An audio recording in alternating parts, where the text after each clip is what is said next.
kita tinggalkan materi itu karena ibu tidak bisa membuktikan bahwa Yesus ada di surga. Sekarang coba ibu buktikan seperti apa wujud sembahannya Yesus.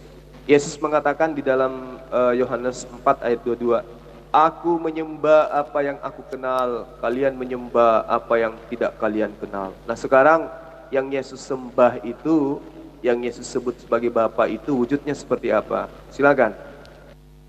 Sorry Pak, ketika Bapak memaksakan saya untuk kembali lagi ke tempat saya, Bapak harus menetapkan standar yang sama dengan kami ya. Bapak harus menetapkan standar yang sama dengan kami. Ketika Bapak meragukan keabsahan penulisan itu ya, mengabsahkan saksi-saksi penulisan yang mengatakan Yesus naik ke sorga itu, bahwa bahwa Markus dengan Lukas itu bukanlah murid Yesus, lalu dialah yang mengatakan bahwa Yesus naik ke sorga, lalu Bapak mengatakan itu tidak berasal dari sumber yang benar, lalu Bapak mengatakan bahwa Muhammad itu adalah sumber yang benar, diilhami oleh Allah tanpa pembuktian, tanpa bukti, tanpa data empiris, tanpa apa-apa, cuma bermodalkan imani saja, cuma klaim semata gitu loh. Kalau yang seperti ini Pak, saya bisa melihat bahwa Bapak cuma menuduh, Bapak cuma mau menjelek-jelekkan agama kami gitu loh. Bapak tidak bicara dalam akademisi yang benar, dalam track yang benar. Bapak tidak membandingkan kedua agama ini, mana yang benar, mana yang tidak, dan kita berdialog dalam track yang benar,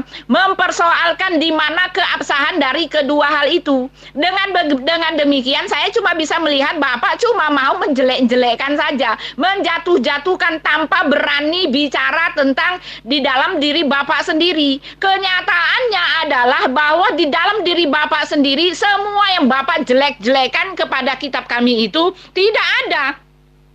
Bapak menjelek-jelekan, tetapi justru di tempat Bapak itu justru lebih jelek lagi. Tidak ada Pak, tidak ada pembuktian bahwa Muhammad itu betul mendapat wahyu daripada Tuhan. Satu titik iota pun tidak ada buktinya Pak. Sedangkan Markus dan Lukas itu yang Bapak ragukan itu, mereka berasal daripada sumber yang benar. Kalau Bapak mengatakan itu tidak berasal dari sumber yang benar, itu boleh saja. Tetapi kenyataannya adalah Markus dan Lukas itu mereka adalah orang-orang yang ada bersama-sama dengan Rasul Petrus. Rasul Petrus ini juga pembuat kitab. Rasul Petrus inilah narasumbernya. Rasul Petrus inilah yang menginformasikan semuanya. Markus dan Lukas cuma menulis apa yang disampaikan itu ya disampaikan dari narasumber yang benar. Ini adalah bukti yang sah. Dia ada bersama-sama dengan rasul-rasul yang adalah saksi mata. Dia ada dalam satu kelompok penginjilan, satu kelompok yang mendirikan gereja. Dia ada bersama narasumber yang jelas. Dia ada bersama kata kunci yang jelas. Dia ada bersama saksi mata yang jelas. Dan saksi mata itu pun menulis suratnya. Tugas Markus dan Lukas itu hanyalah menulis. Sama seperti dengan para penghafal di dalam kitab Bapak. Muhammad mengaku menerima wahyu. Dan penulisnya atau penghafalnya itu cuma menghafal, cuma menulis, cuma mendengarkan, cuma menyampaikan. Cuma menyampaikan apa yang disampaikan oleh Muhammad. Bahwa dia menerima wahyu. Tetapi masalahnya pembuktian bahwa dia menerima wahyu itu tidak ada. Nah sama persis Pak. Jadi bagaimana Bapak bisa mengatakan bahwa penulis Markus dan Lukas itu bukan firman Tuhan, lalu di kitab Bapak gadang-gadangkan happy kan, sok-sokan gitu mengatakan bahwa itu adalah firman Tuhan. Lah jeblok Pak, yang satu ada bukti, yang satu nggak ada gitu loh. Rasulullah Muhammad SAW barusan ibu sebut sebagai orang yang bodoh.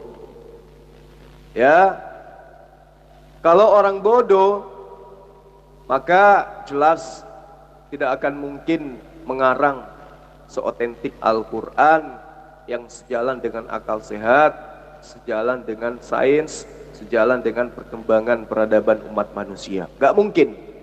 Tapi karena dia bodoh menurut ibu, maka fakta itu sudah tidak ibu bisa bantah lagi bahwa Muhammad Shallallahu Alaihi Wasallam itu cerdas, pintar, terpelajar, berpendidikan, sehingga dia mampu mengetahui apapun yang ada di alam semesta ini tanpa penyelidikan terlebih dahulu.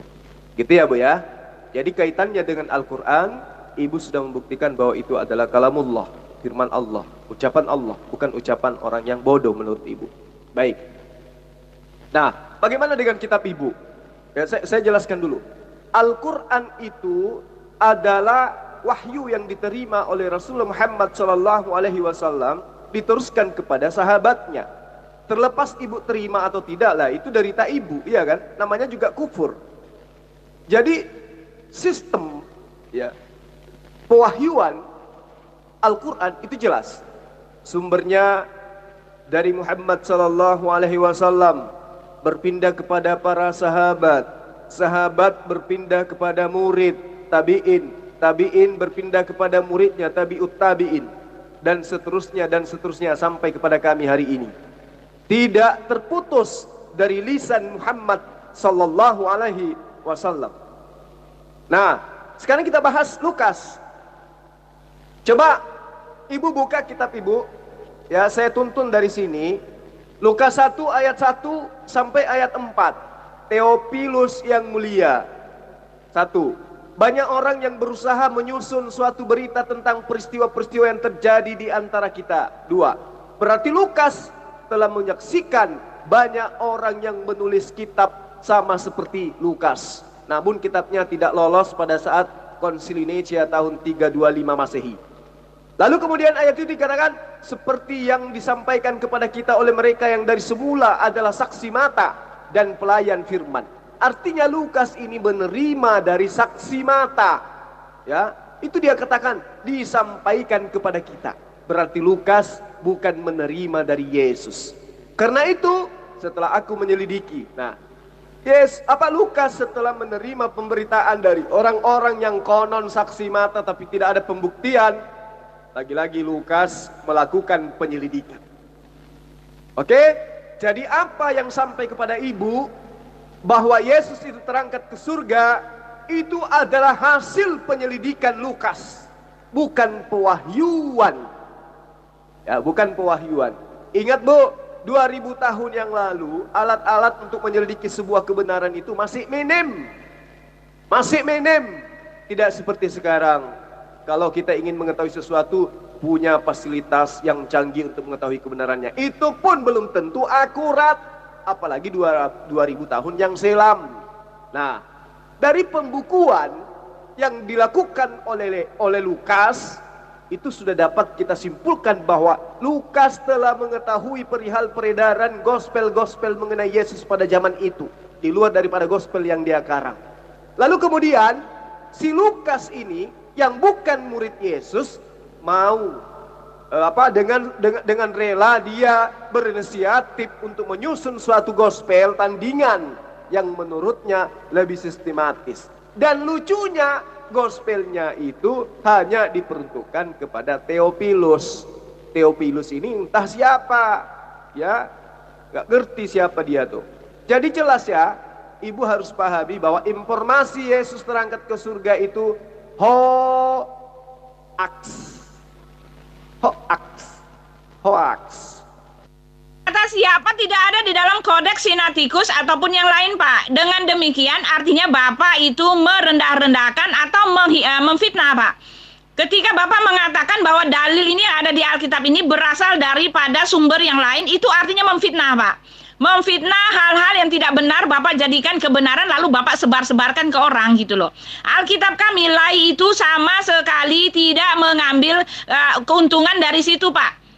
Ya, di dalam Alkitab kami jelas dituliskan bahwa perjanjian baru itu mengikuti standar dari bahasa Yunani, ya. Kitab asli bahasa Yunani. Dan di dalam perjanjian lama itu diambil dari kitab bahasa Ibrani, ditulis di kami, Pak. Jadi standar yang jelas itu ada. Jadi ketika Bapak menyalah-nyalakan terjemahan itu artinya Bapak hanya ngeles gitu loh. Bapak nggak punya lagi pembelaan untuk membela diri. Bapak mengatakan bahwa sumber Yesus berada di sorga itu berasal dari Markus dan Lukas. Oh maaf, Pak. Di dalam Yohanes 14 juga Yesus mengatakan bahwa dia akan kembali, dia akan pergi kepada Bapa untuk menyediakan tempat bagi kami. Buktinya dia akan pergi kepada Bapa, dia telah menunjukkan, dia mengumpulkan orang di depan mata. Di depan matanya dia naik ke sorga dan dia mengatakan sorga itu ada di atas. Dan malaikat turun, itu adalah pengesahan yang sah, Pak. Pengesahan yang sudah cukup dan sah, dan itu dalilnya tetap, dan itu tidak bisa diganggu gugat, dan itu merupakan validitas yang sah, Pak. Yang cukup untuk membuktikan bahwa Yesus sekarang memang sedang berada di sorga. Karena hakikat sorga itu memang tidak bisa dilihat. Kami hanya bisa melihat buktinya bahwa dia pergi ke sorga karena datang orang dari sorga itu, yaitu malaikat, Pak. Oke, ini ditulis oleh Markus dan Lukas yang adalah berasal dari para narasumber yang jelas. Karena dia berasal mendapatkan informasi itu berasalkan dari murid-murid Yesus sendiri yang telah menuliskan yang ada bersama-sama dengan Yesus dan mencatat semua kejadian-kejadian, perkataan-perkataan yang telah diucapkan oleh Yesus. Oke, dan ketika Bapak mengatakan Tuhannya Bapak itu ada di arsi, bisakah Bapak bandingkan buktinya dengan Tuhan kami? Tidak ada, Pak, tidak sama. Itu bagai bumi dengan langit. Tuhan kami memberikan bukti, memberikan fakta, memberikan data. Tuhannya Bapak cuma klaim pengakuan di dalam otaknya Nabi Bapak sendiri. Lalu ketika Bapak mengatakan saya hanya berasalkan kebencian, ketika mengatakan bahwa orang yang akan masuk sorga itu adalah orang yang memerangi. Loh, itu kan ada di kitab Bapak. Yang disebut bersuhada itu berperang di jalan Allah itu kan jelas adalah berperang memerangi orang kafir. Jangan Bapak pura-pura saya nggak tahu. Berperang di jalan Allah itu bukan berperang untuk yang lain, Pak. Khusus especially for orang kafir, oke? Iya, membela diri itu wajar, Bu Uti. Wajar. Itu hak ibu membela diri, membela kitab ibu. Saya tugasnya kan hanya meluruskan, menyadarkan. Ya, ibu kalau misalnya mengatakan siapa bilang itu tidak ada dalam kodeks Sinaiticus, tidak ada dalam kodeks-kodeks yang menjadi sumber daripada penulisan Lembaga Alkitab Indonesia. Sekarang tunjukkan, tunjuk khusus kepada bab 16 itu. Tunjukkan, ada enggak? Nah, kalaupun ada, anggap saja ada meskipun tidak ada. Tapi kitab ibu sudah menerangkan dengan jelas siapa Lukas ini. Dari pembukuan Gospel Lukas, itu sudah dapat kita simpulkan bahwa penulis Gospel Lukas itu mengetahui perihal banyaknya beredar gospel-gospel lain yang menceritakan tentang Yesus. Theophilus yang mulia, banyak orang yang berusaha menyusun suatu berita tentang peristiwa-peristiwa yang terjadi. Banyak orang yang telah menyusun berita tentang peristiwa-peristiwa. Banyak orang, jadi bukan cuma 4. Bukan cuma Markus, bukan cuma penulis Yohanes, bukan cuma penulis Matius, tapi kata Lukas banyak orang. Mana karya tulis mereka yang banyak itu? Mana? Gak lolos. Karena kebanyakan dari penulis-penulis itu menceritakan tentang siapa Yesus yang sebenarnya. Dan tulisan-tulisan mereka tidak sejalan dengan konsep pagan Romawi. Ya, nah, jadi pembukuan inilah kemudian, pembukuan Lukas inilah harusnya ibu tahu bahwa ketika Lukas menuliskan berdasarkan dari asal penyelidikannya sendiri, dia mengatakan bahwa telah terjadi dia katakan bahwa seperti yang disampaikan kepada kita oleh mereka. Nah, mereka ini siapa? Tidak diketahui dari siapa saja Lukas memperoleh informasi. Dan tidak jelas barometer apa yang Lukas gunakan dalam melakukan penyelidikannya, sehingga apa yang dia dapatkan masih dipertanyakan kebenarannya. Sebab kenapa? Sebab Lukas sendiri bukanlah sebagai saksi mata atas apa yang terjadi pada Yesus, dan juga bukan seorang pendengar langsung atas apa yang diucapkan oleh Yesus.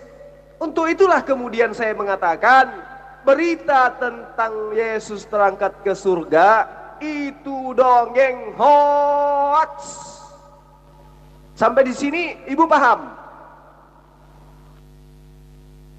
Maaf Pak, ketika Bapak mengatakan sekarang tunjukkan wujudnya Yesus itu seperti apa, saya tahu Bapak hanya mau mengalihkan pertanyaan saya yang mengatakan di mana buktinya yang sama seperti pembuktian yang di dalam kitab kami ketika Yesus itu ada di sorga, di mana standar kesamaannya ketika Bapak mengatakan bahwa Allah juga ada di sorga, ada di arsy, dengan bukti yang jelas seperti yang telah diberikan di dalam kitab kami. Ya, Yesus naik ke sorga itu dengan disaksikan oleh para mata saksi. Sedangkan Allah itu tidak, dia ada di arsy, siapa yang tahu? Oke, siapa yang tahu? Itu kan hanya berdasarkan imani saja, jangan tanya-tanya. Lalu kamu berusaha untuk mengalihkan kepada saya mengatakan bahwa Yesus itu punya Tuhan. Loh, beda dong Bu. Tidak ada manusia yang pernah melihat Allah duduk di atas tahtanya. Layaknya kitab Anda, si Lukas ini, si Markus ini, dengan terang mengatakan bahwa dia melihat Allah ya, duduk, dia melihat Yesus duduk di samping kanan Allah. Berarti dengan kata lain dia melihat Allah. Beda dengan yang diterangkan di dalam Al-Quran. Tidak ada manusia yang melihat Allah itu duduk di atas tahta. Tidak ada. Bahwa Rasulullah Muhammad SAW menuliskan saya melihat Allah duduk di atas tahta. Tidak ada seperti itu. Ya, Allah sendiri yang menerangkan dirinya bahwa dia bertahta di atas kekuasaannya. Jadi karena Allah sendiri yang menerangkan dirinya dan dia adalah esensi sang pencipta, maka ciptaan ini tidak mampu melihat wujudnya secara langsung. Karena ketidakberdayaan kita selaku makhluk tidak mampu. Jangankan melihat sang pencipta matahari, menatap matahari saja kita tidak sanggup. Itu yang perlu Ibu pahami dengan baik.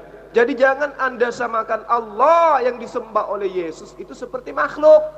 Makanya saya tanya sama Ibu, coba Anda tunjukkan wujudnya sembahannya Yesus itu seperti apa wujudnya? Bisakah Ibu menunjukkan? Kalau Ibu bisa menunjukkan wujudnya sembahannya Yesus, berarti Ibu lebih pantas dituhankan oleh orang-orang Kristen. Karena kenapa?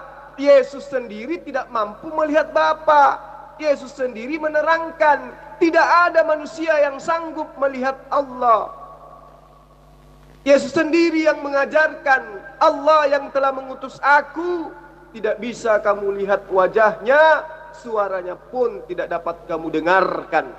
Tapi kalau Ibu mengatakan, oh tidak, saya bisa melihat Allah yang mengutus Yesus, saya bisa melihat Bapa. Coba tunjuk, seperti apa kehebatan Ibu menunjukkan bahwa sembahan yang disembah oleh Yesus itu mampu dilihat oleh mata Ibu. Layaknya Lukas, layaknya Markus, pengarang dongeng ini. Ya, jadi saya terangkan kepada Ibu, Lukas itu bukan murid Yesus, bukan saksi mata. Dia sudah mengakui seperti yang disampaikan kepada kita oleh mereka yang dari semula adalah saksi. Berarti saksi mata menyampaikan ke Lukas. Siapa saksi mata yang dimaksud? Tanda tanya. Gak ngerti. Lukas tidak menerangkan, cuma menuliskan. Jadi tidak diketahui Lukas memperoleh informasi dari mana. Barometer apa yang dijadikan oleh Lukas untuk memfilter seluruh hasil penyelidikan peristiwa-peristiwa yang terjadi pada saat itu. Jadi saya simpulkan di sini, berita Lukas tentang Yesus terangkat ke surga itu adalah hoax. Pembodohan. Bapak mengatakan bahwa Tuhannya Kristen itu sama dengan Tuhan Islam. Saya bilang gini Pak, pret. gitu kan. Saya bilang gitu, karena apa? Karena Bapak cuma ngerembling gitu kan. Bapak cuma berhalusinasi gitu kan. Bapak cuma mengandai-andai, mengandai-ngandai, menghayal-hayal. Oh, seandainya Tuhan saya itu adalah Tuhannya orang Kristen yang begitu besar pekerjaannya, yang begitu agung gitu loh, yang penuh dengan pembuktian-pembuktian, nubuat-nubuat dan segala macam bukti-bukti ketuhanan itu ada pada Tuhannya orang Kristen gitu kan. Ketika Bapak mengatakan, tunjukkanlah kepada saya apakah Tuhannya Yesus itu seperti apa sih? Karena di dalam kitab kami, Tuhan kami itu adalah Tuhannya orang Kristen gitu, Tuhannya Yesus juga. Oh, maaf Pak, tidak ada linknya sedikit pun yang mengatakan bahwa Elohim itu adalah Allah Subhanahu wa Ta'ala. Mana bisa Bapak mencapai atau mana bisa Bapak mengambil benang merahnya ketika Elohim yang roh itu tiba-tiba di dalam perspektifnya Muhammad menjadi zat gitu loh. Mana bisa Bapak mengatakan ketika Tuhannya Elohim itu yang memiliki kerajaan sorga, di mana di situ orang tidak kawin dan mengawinkan, tiba-tiba di tempatnya Bapak Muhammad mengatakan bahwa sorganya Allah Subhanahu wa Ta'ala itu adalah tempat orang berpesta seks. Itu aja Pak. Bagaimana Bapak bisa menyamakan itu Pak? Oh, salah. Saya tidak pernah mengatakan Tuhannya Kristen itu sama dengan Tuhannya Islam. Tidak. Tuhannya Kristen itu makhluk, ya, bernama Zeus, yang dibungkus dengan nama Yesus. Tuhannya Kristen itu makhluk, ciptaan. Sementara Tuhannya Islam adalah Tuhan yang juga Yesus sembah. Jadi antara Islam dan Yesus sama-sama menyembah kepada Sang Pencipta yang sama. Kalau Kristen beda. Kristen itu menyembah kepada makhluk. Orang yang kami nabikan, orang yang kami rasulkan bernama Isa alaihissalam, yang dipalsukan oleh para agen-agen Romawi namanya menjadi Yesus, itu sama-sama menyembah kepada esensi yang sama dengan Islam yang disembah oleh Islam. Jadi Nabi Isa alaihissalam menyembah Allah. Ya, Yesus Kristus menyembah Allah. Tetapi Kristen menyembah Isa alaihissalam yang mereka palsukan namanya menjadi Yesus, dan yang hanyalah nabi bagi umat Islam. Paham sampai di sini, Bu? Yang bilang bodoh itu adalah kamu sendiri, Pak Zulkifli. Jangan memutar balik fakta. Saya tidak bilang bahwa Muhammad itu bodoh, tetapi Bapaklah sendiri yang memberi umpan, lalu umpan Bapak itu saya makan gitu loh. Karena Bapak mengatakan bahwa Tuhan yang benar itu tidak pernah mengejawantahkan firman-Nya kepada orang yang buta huruf. Itu artinya, itu perkataan dari Bapak sendiri yang saya buktikan. Jangan bilang saya bodoh ya, Mr. Zulkifli. Jangan bilang saya yang mengatakan bahwa Muhammad itu bodoh. Bapak sendiri yang mengatakan seperti itu. Bapak memberi umpannya, lalu saya memakan umpannya dan saya mengatakan. Bapak sendiri yang bilang bahwa Tuhan yang benar itu dia tidak mau mengejawantahkan firman-Nya kepada orang bodoh. Nah, sekarang saya lalu mengatakan bahwa Muhammad itu dia buta huruf. Bagaimana seorang buta huruf itu Bapak bisa katakan menjadi orang pintar gitu loh. Saya tidak mengatakan bahwa Muhammad itu bodoh, tetapi mari bernalar. Ketika Bapak mengatakan bahwa Tuhan tidak pernah mengajarkan, mengejawantahkan firman-Nya kepada orang bodoh, Bapak harus kembali kepada kitab Bapak sendiri, ya kan? Ketika saya mengatakan kalau Muhammad itu tidak buta huruf, pasti Bapak akan sangkali itu. Bapak akan sangkali itu. Kalian sendiri yang mendengung-dengungkan bahwa Muhammad itu buta huruf. Lalu adakah orang yang buta huruf pintar gitu loh? Adakah orang yang buta huruf pintar? Itu saja. Itu yang saya kasih. Saya kasih analoginya, saya kasih pengandaiannya. Saya minta Bapak bernalar. Jadi ketika Bapak mengatakan saya yang bilang Muhammad bodoh, oh tidak, Bapak memfitnah. Bapak sendiri yang bilang, oke? Ibu salah. Ilmu ibu untuk menyamai Paulus di dalam memplesetkan sebuah informasi masih kurang. Tadi si Kismis yang mengaku ulama itu mengatakan dirinya akan masuk menjadi mu'alaf, akan masuk Islam ketika saya mampu membuktikan kalau orang muslim yang meninggal itu sekarang sudah ada di surga. Ya, berulang dia katakan seperti itu, makanya saya katakan Islam tidak membutuhkan orang bodoh. Kemudian ibu datang menghina Rasulullah Muhammad sallallahu alaihi wasallam dengan mengatakan Muhammad sallallahu alaihi wasallam itu adalah orang bodoh. Tetapi anehnya ibu justru menjelaskan bahwa Al-Quran itu adalah karangan Rasulullah Muhammad sallallahu alaihi wasallam. Dengan demikian berarti dia adalah orang tercerdas di antara seluruh manusia di atas muka bumi ini. Karena dia ternyata adalah pengarang Al-Quran. Itu yang saya katakan. Sementara ibu mengkitabkan kitabnya Petrus, kitabnya Yohanes, namun di dalam kitab ibu sendiri dikatakan Yohanes dan Petrus itu adalah orang yang tidak berpendidikan, alias bahlul, alias bodoh. Itu diterangkan dalam Kisah Para Rasul 4 ayat 13. Gitu loh Bu. Ya. Jadi sekarang ibu ingin membuktikan bahwa Yesus itu ada di surga.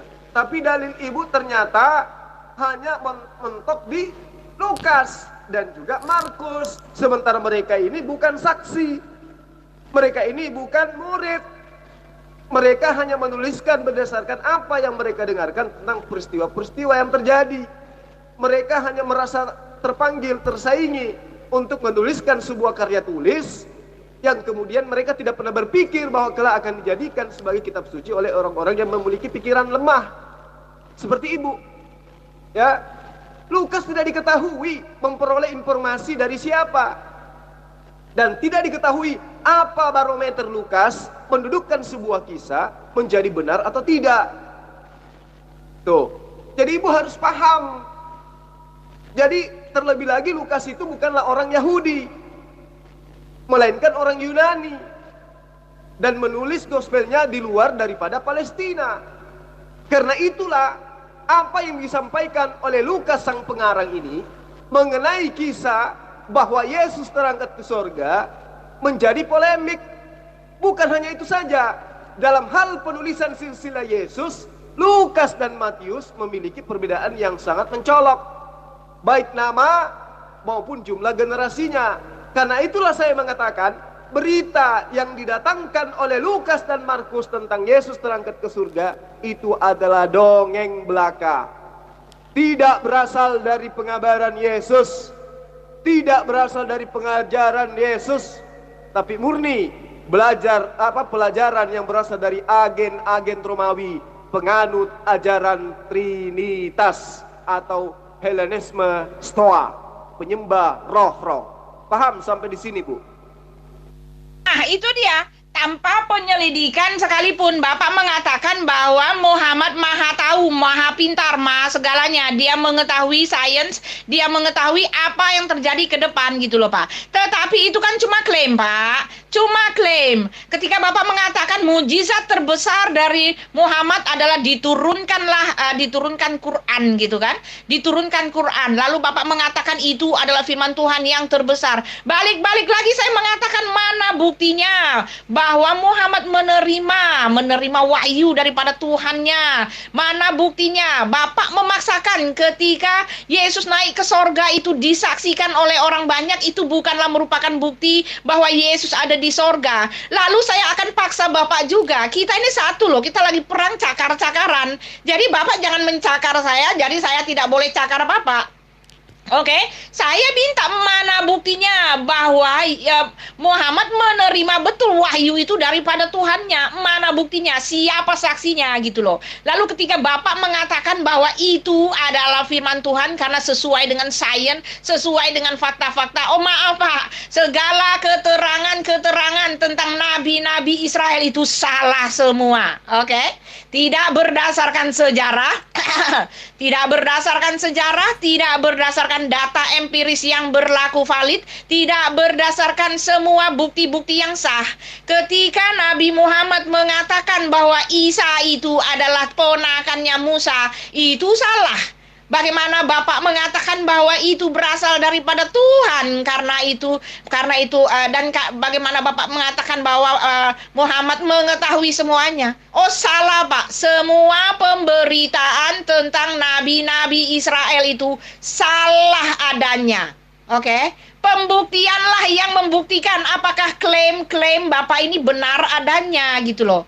Ketika Bapak mengklaim di pihak kami bahwa Yesus belum tentu ada di sorga, oh tentu saja saya bisa membuktikannya.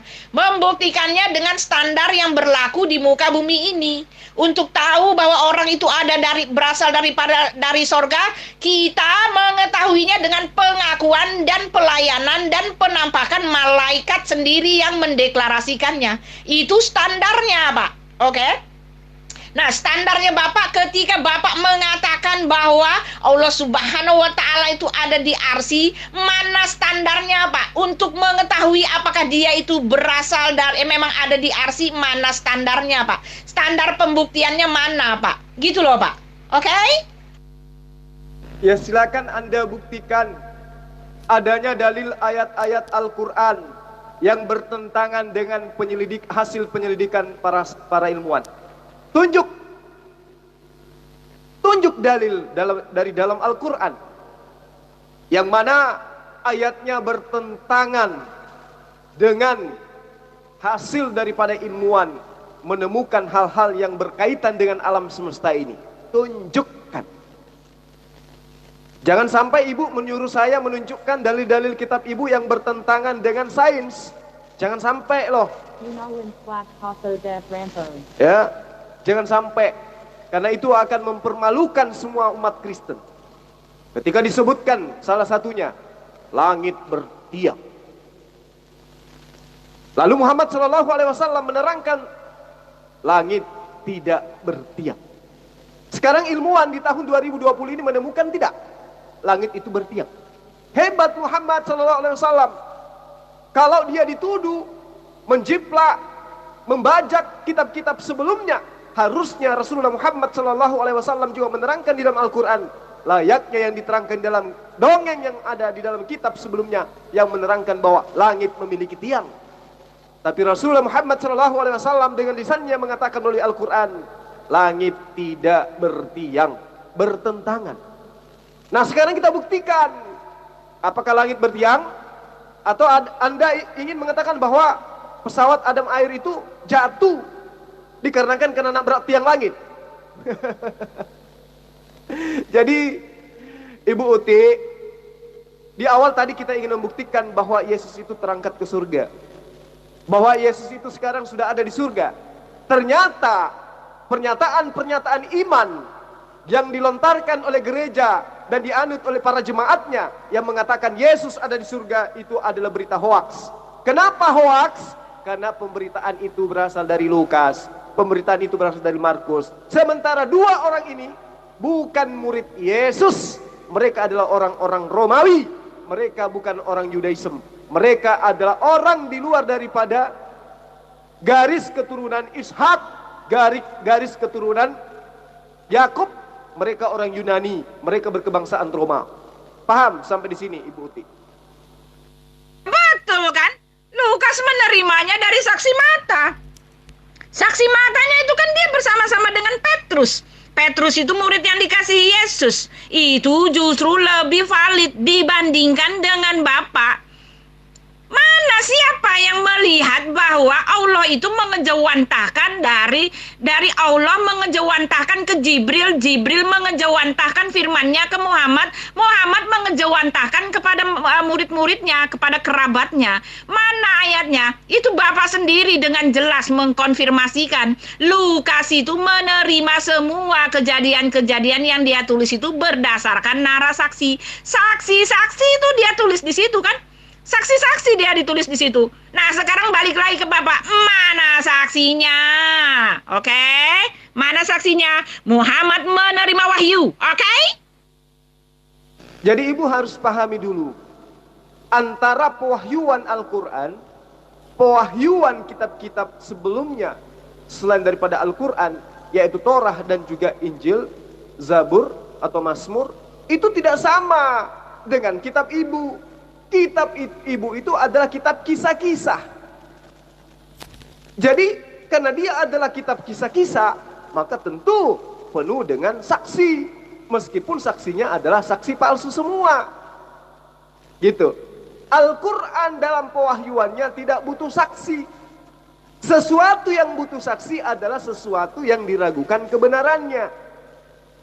Sekarang saya tanya sama ibu, apakah ibu butuh saksi untuk membuktikan bahwa ibu lahir ke muka bumi itu berasal dari proses kedua orang tua ibu yang sah? Adakah saksi yang melihat melihat emaknya ibu itu tidak pernah melakukan sesuatu yang mengindikasikan dirinya hamil dan melahirkan ibu? Apa ada saksi yang melihat itu? Tidak ada kan? Tidak ada saksi yang melihat bapaknya ibu meniduri ibunya ibu sehingga ibu hamil, sehingga ibu mengimani bahwa ibu adalah anaknya ayah, anaknya ibu yang sah. Gak ada saksi emak ibu dengan bapaknya ibu, gak ada saksi.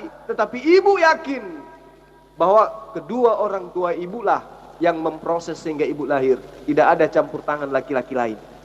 Ibu yakin kan? Meski tidak ada saksi. Begitulah pewahyuan Al-Quran. Tidak butuh saksi. Kenapa? Karena itu adalah kalamullah. Untuk membuktikan kebenarannya, lihat aja isinya. Apakah ada yang bertentangan dengan kemaslahatan umat manusia? Apakah ada yang bertentangan dengan perkembangan peradaban umat manusia? Apakah ada ayat yang tergeser, yang tergerus, yang hanyut oleh karena tertinggal oleh perkembangan zaman dan peradaban umat manusia? Tidak ada satu ayat pun yang kemudian ditinggalkan oleh perkembangan zaman di dalam Al-Quran.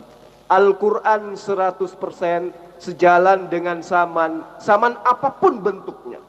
Al-Quran 100% sejalan dengan peradaban, peningkatan kemaslahatan umat manusia. Seperti apapun peradabannya, Al-Quran senantiasa mengiringi langkah kehidupan umat manusia. Bagaimana dengan kitab Anda? Di dalam Imamat, kitab yang Anda ambil dari agama lain, ketika menceritakan tentang orang yang panuan, di situ dikatakan, ketika orang-orang panuan itu datang kepada imam, ditemukan ada bintik-bintik, maka sang pasien harus dikurung selama 7 hari 7 malam tanpa ganti baju, tanpa mandi. Kalau setelah tiba 7 hari kemudian dibuka pakaiannya, ternyata masih banyak bintik-bintik putih atau panu, maka pasien tersebut bukan disuruh mandi, bukan disuruh ganti baju, tapi lagi-lagi masih dikurung 7 hari.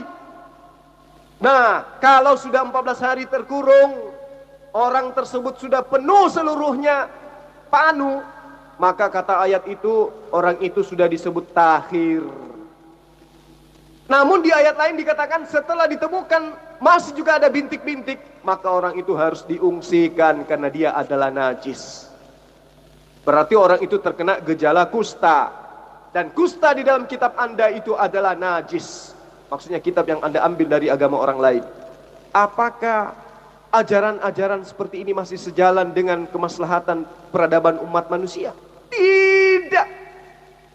Bakar roti di atas jelai tai kering, ya, di atas bakar roti jelai di atas tai kering manusia. Apakah itu masih bisa digunakan saat sekarang? Tidak. Dalil kitab Anda itu tergerus oleh zaman, hanyut dia. Tidak sama seperti Al-Quran. Bukti bahwa Al-Quran itu tanpa saksi, dia adalah kalamullah. Nah sekarang Anda mengatakan banyak saksi, Lukas menerima dari saksi. Saksinya siapa? Kenapa harus berdasarkan saksi ketika bercerita tentang kitab Anda? Karena kitab Anda bercerita tentang kisah-kisah, bercerita tentang peristiwa-peristiwa yang terjadi pada masa itu, yang mana sumbernya adalah orang yang tidak bersentuhan langsung dengan Yesus. Maka butuh kesaksian. Saya akui di kitab Anda itu banyak saksi-saksi, tapi siapa? Siapa mereka ini? Kapasitasnya apa? Kredibelnya apa? Barometer apa yang digunakan penulisnya untuk menerima kesaksiannya sebagai saksi yang benar? Itu tidak ada di dalam kitab Anda. Artinya informasi, cerita, kabar Yesus terangkat ke surga, duduk di samping kanan Bapa, itu adalah berita dongeng, hoax, agar digarisbawahi. Paham, Bu? Bagaimana kamu mengatakan kitabnya Lukas tidak lolos pada Konsili Nisia Masehi? Pak, perlu Bapak ketahui ya, informasi Bapak yang jelas itu di dalam Masehi itu, Konsili Nisia itu tidak bicara bahwa bahwa Yesus diangkat menjadi Tuhan. Tidak, Pak, itu bukan berkata seperti itu. Latar belakang dibentuknya Konsili Nisia itu mereka hanya menentukan apakah itu Trinitas, Pak, bicara tentang Trinitas. Karena pada saat itu Trinitas itu banyak ini, Pak, banyak pengertian, Pak. Oke? Banyak salah arti tentang Trinitas. Itulah yang dibicarakan di dalam Konsili Nisia. Nggak ada hubungannya dengan Lukas. Sorry ya, salah, Pak. Salah, Bapak. Ya, terima kasih Ibu telah membantu saya menjelaskan tentang Konsili Nisia ya. Meski saya kuliah beberapa semester untuk memahami itu. Ibu menambahkan materi itu dengan jelas bahwa Konsili Nisia itu membahas tentang Trinitas, di mana Trinitas itu banyak beredar Trinitas yang sesat. Dengan kata lain, Trinitas yang benar itu adalah ketika mendudukkan Yesus sebagai Tuhan, Anak Allah, dan dia adalah penjelmaan inkarnasi atau dia adalah avatar, atau disebut dengan sebutan penjelmaan dari firman menjadi makhluk. Oke. Nah, gini, ketika kemudian kesaksian-kesaksian yang dituliskan oleh pengarang-pengarang kitab Ibu tidak menunjukkan nama, tidak menunjukkan kredibilitas, tidak menunjukkan kapasitas, tidak menunjukkan barometer, apa yang menjadi filter daripada penerimaan kesaksian mereka, maka dengan kata lain, Ibu disuguhkan sebuah informasi yang tidak akurat, Ibu disuguhkan informasi yang tidak kredibel. Yang menjadi sumber pengajaran, yang ditunjuk sebagai guru bagi Bani Israel adalah Yesus Kristus. Bukan Lukas, bukan Markus. Maka selayaknya yang menjadi acuan pembenaran kemudian tentu adalah sentralisasi daripada sumber kebenaran itu. Siapa? Yesus Kristus. Siapa yang mengajarkan Yesus melayang ke surga? Lukas. Siapa yang memberitakan Yesus terbang ke surga? Markus. Adakah berita dari Matius, dari Yohanes tentang terangkatnya Yesus ke surga? Tidak ada. Ya, ente nang hadong dek gagah tenaki. Tidak ada yang membuktikan bahwa Yesus terangkat ke surga dari informasi gospel Matius dan juga Yohanes. Padahal orang-orang ini adalah orang yang dekat kepada Yesus. Berarti pengarang Matius dan pengarang Yohanes tidaklah merupakan murid Yesus. Lalu kemudian, ketika Anda mengatakan bahwa Konsili Nisia itu adalah bentuk muhtamar menentukan Trinitas yang benar dan Trinitas yang tidak benar, apa barometernya?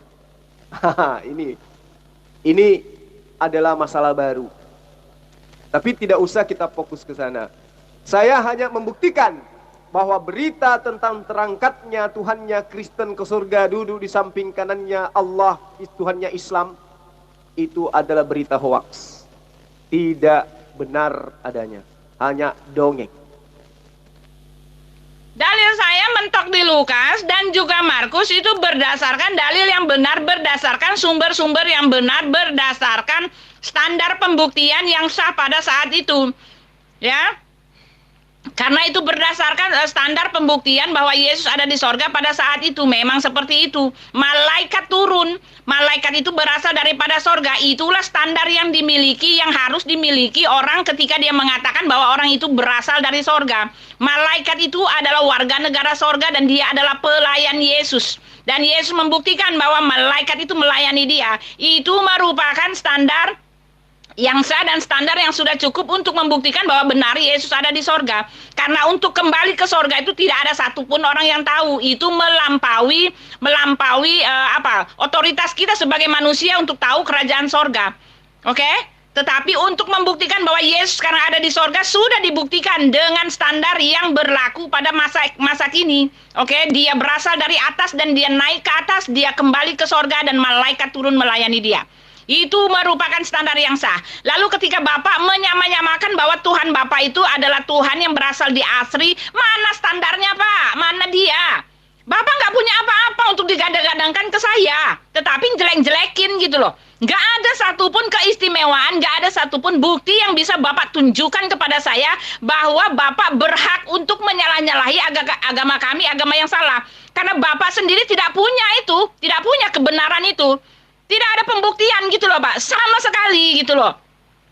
Dengan menyalah-nyalakan Lukas dengan Markus loh, mereka sendiri masih punya bukti untuk dijadikan bukti dan standar kebenaran. Sedangkan Bapak yang menyalah-nyalakan kami, Bapak sendiri sama sekali amburadul gitu loh. Mana buktinya gitu loh, apa data empirisnya? Oke? Pertama, surga itu alam gaib. Manusia tidak mampu untuk melihatnya. Kedua, Bapa itu gaib. Tidak ada manusia yang mampu melihatnya. Lukas, jangankan nabi, jangankan rasul, menjadi murid Yesus aja kagak. Kok dia bisa melihat surga? Kok dia bisa melihat Bapa? Dari sini aja, kalau orang sehat sudah menolak pemberitaannya. Tapi supaya saya tidak dianggap sebagai orang yang berasumsi ria, saya sudah menerangkan kepada ibu berkaitan dengan dalil yang Anda imani sebagai firman Tuhan. Theophilus yang mulia, banyak orang yang berusaha menyusun suatu berita tentang peristiwa-peristiwa yang terjadi di antara kita. Kalau ibu ini sehat, dari pernyataan Lukas ini aja sudah bisa diketahui bahwa ternyata menurut Lukas banyak orang yang telah berusaha menyusun suatu berita. Berarti Lukas dan orang-orang yang menyusun berita ini sama kedudukannya. Lalu di mana mereka-mereka yang menyusun berita-berita sama seperti yang disusun oleh Lukas? Mana kitab mereka? Mana karya tulis mereka? Siapa yang akurat pemberitaannya? Yang mana yang benar? Apa yang menjadi dasar pijakan untuk membenarkan Lukas dibanding penulis-penulis yang lain? Apa yang menjadi acuan membenarkan karangan Lukas dibanding dari penyusun-penyusun berita yang lain? Ada? Tidak ada. Serta-merta kitab Lukas diimani berdasarkan Konsili Nicea, di mana Lukas memberitakan Tuhan datang dalam rupa manusia, dibunuh untuk menebus dosa manusia. Kucluk. Jadi dalil yang Anda tenteng setiap saat, kalau Anda menggunakan barometer akal, mendudukkan diri Anda sebagai manusia, di mana perintah Yesus jelas, kasihi Allahmu dengan segenap akal budimu, maka tentu Anda tidak akan pernah menuhankan Yesus. Karena tentang terangkatnya Yesus ke surga, itu ternyata adalah berita yang dihasilkan dari karya tulis orang yang tidak bersentuhan langsung dengan Yesus, yaitu Lukas. Pembuktiannya sederhana. Theophilus yang mulia, banyak orang yang berusaha menyusun suatu berita tentang peristiwa-peristiwa yang terjadi di antara kita. Dengan kata lain, bukan hanya saya yang berusaha menyusun, tapi banyak juga orang yang berusaha menyusun. Jawab Theophilus, aku juga mau menerima karya tulis dari orang-orang yang menyusun yang lain selain kamu, Lukas.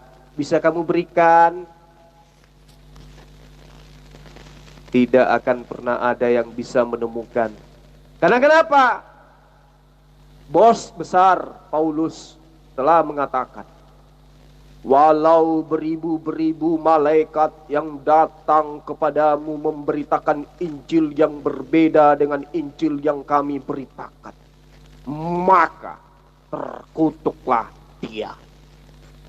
Biar sang bos Kristen mengatakan terkutuklah orang yang mengimani karya tulis yang disusun oleh orang-orang banyak selain daripada penulis kitab kanonik.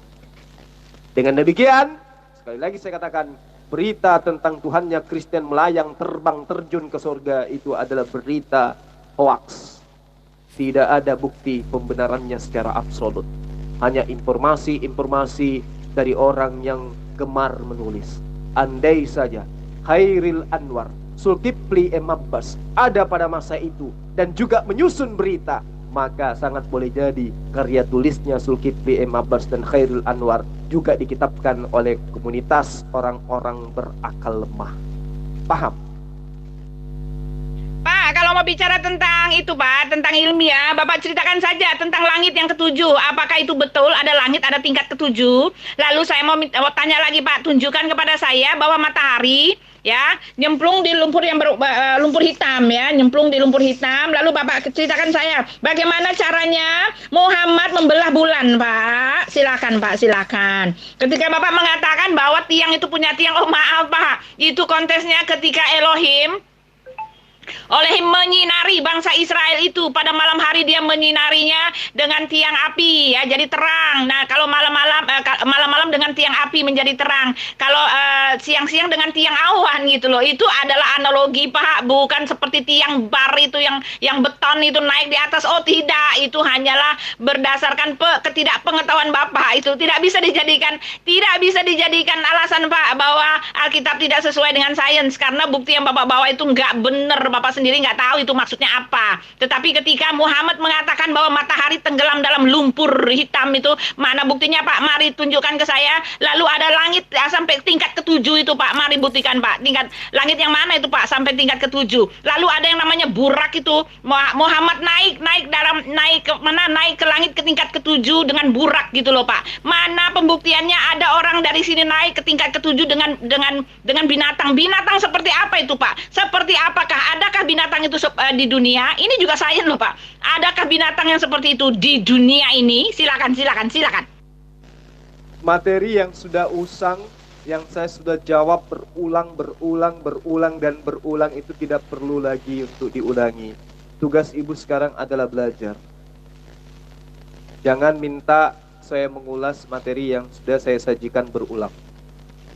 Fokus kepada materi pembuktian bahwa Tuhannya Kristen lengkap dengan bijinya terangkat ke sorga. Ya, dari mana orang Kristen mengetahui Yesus Kristus itu terbang, melayang ke sorga? Dari Lukas, dari Markus. Apa dasar pijakan menerima informasi dari Lukas? Imani saja. Kemana orang banyak yang juga berusaha menyusun tentang peristiwa-peristiwa yang terjadi pada masa itu? Tidak tahu. Kenapa ditolak pemberitaannya? Karena tidak sejalan dengan konsep pagan. Apa yang Anda maksud pagan? Mengimani Tuhan datang dalam rupa manusia, dibunuh oleh manusia untuk menebus manusia, dosa manusia. Apakah itu diajarkan oleh Yesus? Tidak. Kenapa Anda mengimani? Karena kami percaya kepada ajaran Paulus. Siapa Paulus itu? Dia adalah Bapa di dalam Yesus Kristus. Jadi benar apa yang dikatakan oleh Yesus di dalam Yohanes 8 ayat 44. Iblislah yang menjadi bapakmu. Mungkin iya, mungkin tidak. Oh, seperti itulah seharusnya ibu menjawab setiap penjabaran tentang benarkah Yesus terangkat ke surga atau tidak. Jangan kesana kemari. Setelah saya membuktikan bahwa informasi tentang Yesus terangkat ke surga, sekarang ibu malah ingin mengotak-atik lagi hasil daripada penyelidikan yang akurat tentang langit bersusun, tentang cerita yang terjadi dengan pribadi Zulkarnain, tentang apa yang sudah dibenarkan oleh NASA, oleh ilmuwan India tentang bulan. Enggak perlu Bu, yang seperti itu enggak perlu. Karena itu sudah diterangkan lebih dulu, sudah saya jelaskan lebih dulu. Yang terpenting sekarang adalah sejauh mana kebenaran Yesus itu terangkat ke sorga. Itu yang perlu ibu ulas dengan baik. Yohanes juga mengatakan Pak, Yesus ada di sorga Pak. Maaf, Yohanes mengatakan Yesus ada di sorga. Dan Matius mengatakan Yesus itu adalah dilayani oleh malaikat-malaikat Pak. Maaf, Bapak nggak tahu? Yohanes mengatakan Yesus sendiri akan kembali ke sorga. Perkataan dari Yesus sendiri, ya. Sebelum seorang presiden itu dia mau datang ke kampung, dia ngasih tahu dulu penduduk kampung, Pak. Dia ngasih tahu dulu, Pak, supaya ada pengesahan yang jelas bahwa yang datang itu adalah presiden gitu loh. Nah, sebelum Yesus naik ke sorga, dia udah kasih tahu dulu, Pak. Dia udah di dalam Yohanes 14 itu rumahnya itu ada di sorga. Lalu dia membuktikannya, dia naik ke atas, Pak. Yang mengatakan Yesus berasal dari atas itu ada di kitab Yohanes semua, Pak. Ya ilallah. Oh iya, kalau pemberitaan Yesus itu akan kembali ke surga, ya semua juga orang terima. Karena Yesus itu adalah orang yang soleh, orang yang taat beribadah, orang yang taat menyembah kepada Allah, dan tidak pernah musyrik menduakan Allah dengan mengajarkan dirinya juga adalah Tuhan. Iya, Islam juga mengakui Yesus kelak akan masuk ke surga. Begitu juga Yohanes muridnya. Tapi yang ini yang jadi masalah. Ketika Lukas dan Markus yang bukan murid Yesus memberitakan sebuah kronologis dongeng yang mengatakan Yesus terangkat ke surga, lalu mereka melihat Yesus duduk di samping kanan Bapa. Itu yang menjadi masalah. Di mana kronologis cerita itu tidak diberitakan oleh Matius dan juga Yohanes. Sementara Matius itu adalah murid Yesus, terlepas dia yang mengarang atau bukan. Begitu juga Yohanes. Dia itu adalah orang yang terdekat kepada Yesus. Masa peristiwa perpisahannya dia dengan Tuhannya terangkat ke surga dia tidak ceritakan kronologisnya. Justru yang menceritakan ini para penyelidik-penyelidik yang nggak tahu arah limbahnya dari mana datangnya. Si Markus dan Lukas ini. Makanya dari tadi saya katakan kepada ibu, apa barometer pembenaran yang ibu jadikan sebagai acuan menerima informasi dari Lukas dan Markus, sementara Yohanes dan Matius tidak memberitakan tentang Yesus terangkat ke surga. Kalau kaitannya Yesus kembali ke surga, umat Islam juga paham itu, bahwa orang-orang beriman itu upahnya surga. Orang-orang yang taat kepada hukum Tuhan itu kelak akan kembali kepada surga. Dan orang-orang yang mengklaim Tuhan datang mati di tiang salib demi untuk membebaskan manusia dari hukum-hukum Tuhan, itulah yang kelak dilaknat di neraka. Jadi tidak jadi masalah ketika Yohanes mengatakan Yesus akan kembali ke surga. Tidak jadi masalah, itu sejalan dengan imannya umat Islam. Karena orang beriman memang akan kembali ke surga. Yang menjadi pertanyaan saya, mana pemberitaan kronologisnya tentang yang diceritakan Lukas ini, tentang yang diceritakan Markus ini, bahwa Yesus terangkat ke surga, disaksikan oleh orang banyak. Mana? Tidak ada. Berarti itu hanya berita hoax. Jangan nangis Tante Uti. Sampai Tante Uti mentret, nggak ketemu Tante Uti ayatnya kalau Yesus itu diangkat di surga, kalau Yesus itu diangkat ke langit. Iya, begitu Tante Uti. Jangan nangis, jangan jerit-jerit kayak gitu, kayak orang kesurupan aja. Aduh Tante Uti, Tante Uti. Ngomong kau sosok diplomat kau, padahal tolol setiap kalimat yang keluar dari mulutmu. Paham kau Zulkifli? Kenapa kau lari kau dari saya, kau berak di celana kau? Ha? Malulah kau. Kau kutip-kutip VN orang. VN orang kau pilih-pilih. Memang bajingan ya kau, tuh tahu kau. Makanya kau itu nggak ada otak kau. Sok diplomat kau ngomong kau. Halah, sejak kapan lah peminum kencing onta bisa cerdas, bro. Nggak usah kau tipu-tipu penggemar kau yang bodoh-bodoh itu di link YouTube-mu, ya. Hanya demi recehan. Sadar kau, woy. Kau itu hanya penyembah batu kok. Mau apapun kau bilang tentang Alkitab saya, tetap kau itu penyembah batu. Kamu bantu Ibu Uti buktikan Tuhanmu terbang ke surga. Kamu bantu. Jangan malah kamu diare akut. Silakan. Bapak, saya harus kembali lagi karena kita cakar-cakaran, Pak. Ini ingat ya, kita cakar-cakaran. Saya nggak mau cuma dicakar sendiri lalu saya nangis-nangis itu ngasih tahu jangan cakar saya, jangan cakar saya. Saya akan balas dengan cakar-cakaran, Pak. Cakar-cakaran dalam ideologi maksudnya ya. Ingat jangan cakar-cakaran beneran. Kita kan bersahabat, Pak, di luar ini kan. Nah, gini, Pak. Gini, tak kasih tahu, Pak. Tak kasih tahu, Pak.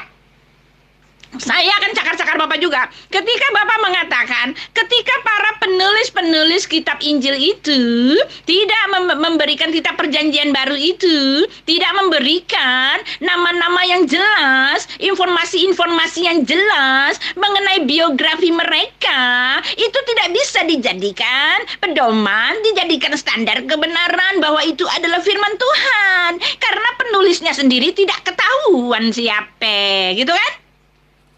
Itu kan maksudnya Pak Zulkifli Ablas ini, iya kan? Pak Zulkifli maksudnya kan kayak gini kan? Iya kan?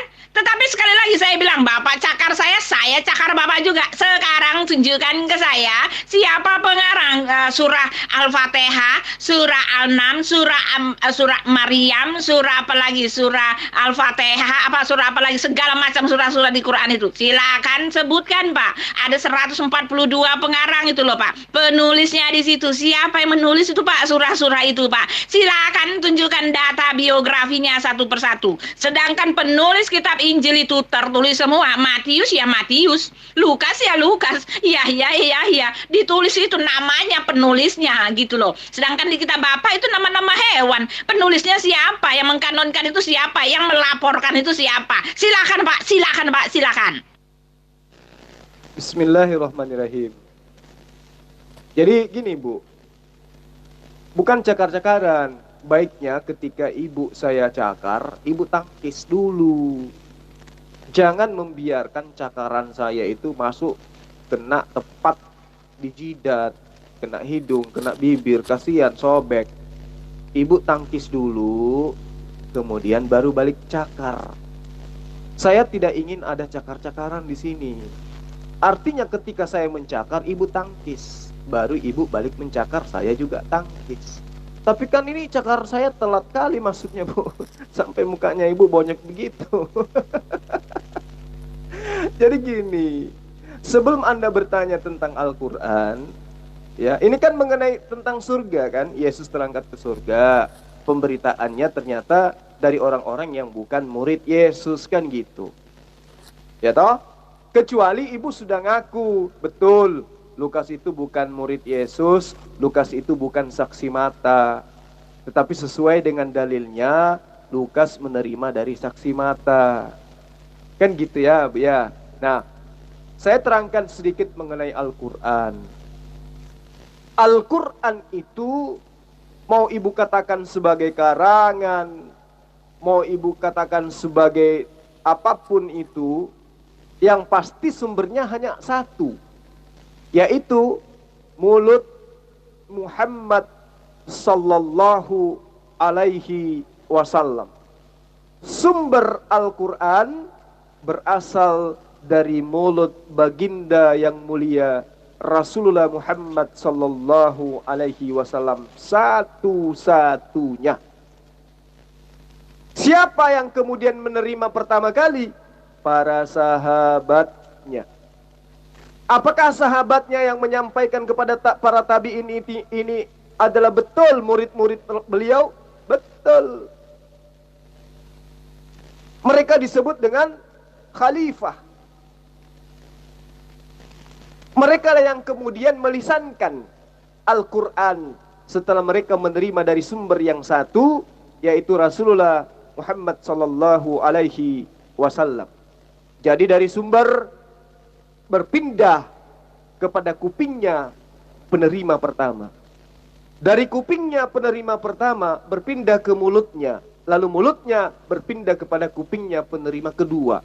Begitulah seterusnya proses kodifikasi Quran, pewahyuan Al-Quran, sampai kepada kami umat Islam saat sekarang. Jelas ya? Nah, kami mengatakan itu adalah kalamullah. Sumbernya dari lisannya Rasulullah Muhammad sallallahu alaihi wasallam. Karena dia adalah penerima wahyu. Terlepas Anda imani ataupun tidak, itu derita ibu. Nah sekarang kitab yang Anda tenteng, Anda katakan itu adalah firman Allah. Ternyata setelah diselidiki, jangankan duduk sebagai firman Allah, duduk sebagai sabda Yesus saja tidak lolos dia.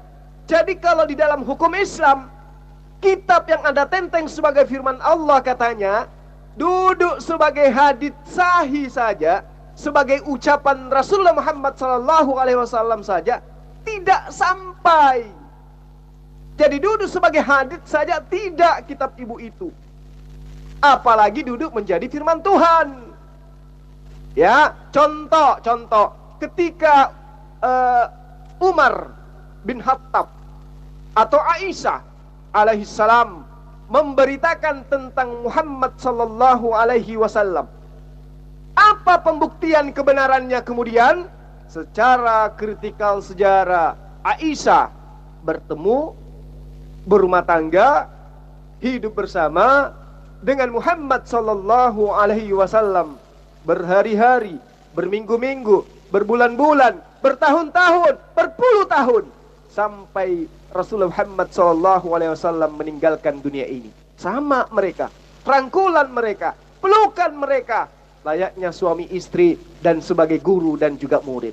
Paham? Itulah keabsahan daripada pemberitaan Siti Aisyah radhiyallahu an. Disebut hadits. Sekarang yang Anda sebut sebagai firman Tuhan, kitabnya Lukas. Apakah Lukas adiknya Yesus? Bukan. Lukas sepupunya Yesus? Bukan. Lukas sebangsa dengan Yesus? Tidak. Lukas itu pernah bertemu dengan Yesus? Tidak pernah. Lukas pernah bercakap-cakap dengan Yesus? Tidak pernah. Lukas pernah menjadi murid? Tidak. Atau Lukas pernah menjadi budak? Tidak. Lukas tidak pernah bertemu dengan Yesus. Dengan demikian, apa yang dituliskan oleh Lukas bukan hal yang terlontar langsung dari mulutnya Yesus. Dengan demikian, karya tulis Lukas menduduki jabatan selayaknya hadits saja tidak, apalagi duduk sebagai firman Tuhan. Sampai di sini, Ibu Uti yang cantik jelita, bibirnya merah merokah, apakah itu bisa dipahami bahwa tulisan kitab Lukas itu bukan sabda Yesus, apalagi firman Tuhan? Bisa dipahami enggak, Bu? Kamu bantu ibu itu, Ibu Uti, membuktikan Tuhanmu terbang ke sorga lah. Itu udah dikasih tahu. Kamu dong yang bantu, minta bantu temanmu. Sekarang aku menuntut kepada dirimu, Pak Zulkifli. Di mana kenyataan empiris yang membuktikan bahwa Allah itu ada? Titik. Dia ada di arsy. Siapa buktinya? Bagaimana kamu tahu bahwa dia ada di arsy sedangkan pembuktiannya tidak ada? Saya tunggu. A'udzu billahi minasyaitonir rajim. Bismillahirrahmanirrahim. Allahu la ilaha illa huwal hayyul qayyum. La ta'khuzuhu sinatun wa la nawm. Lahu ma fis samawati wa ma fil ardh.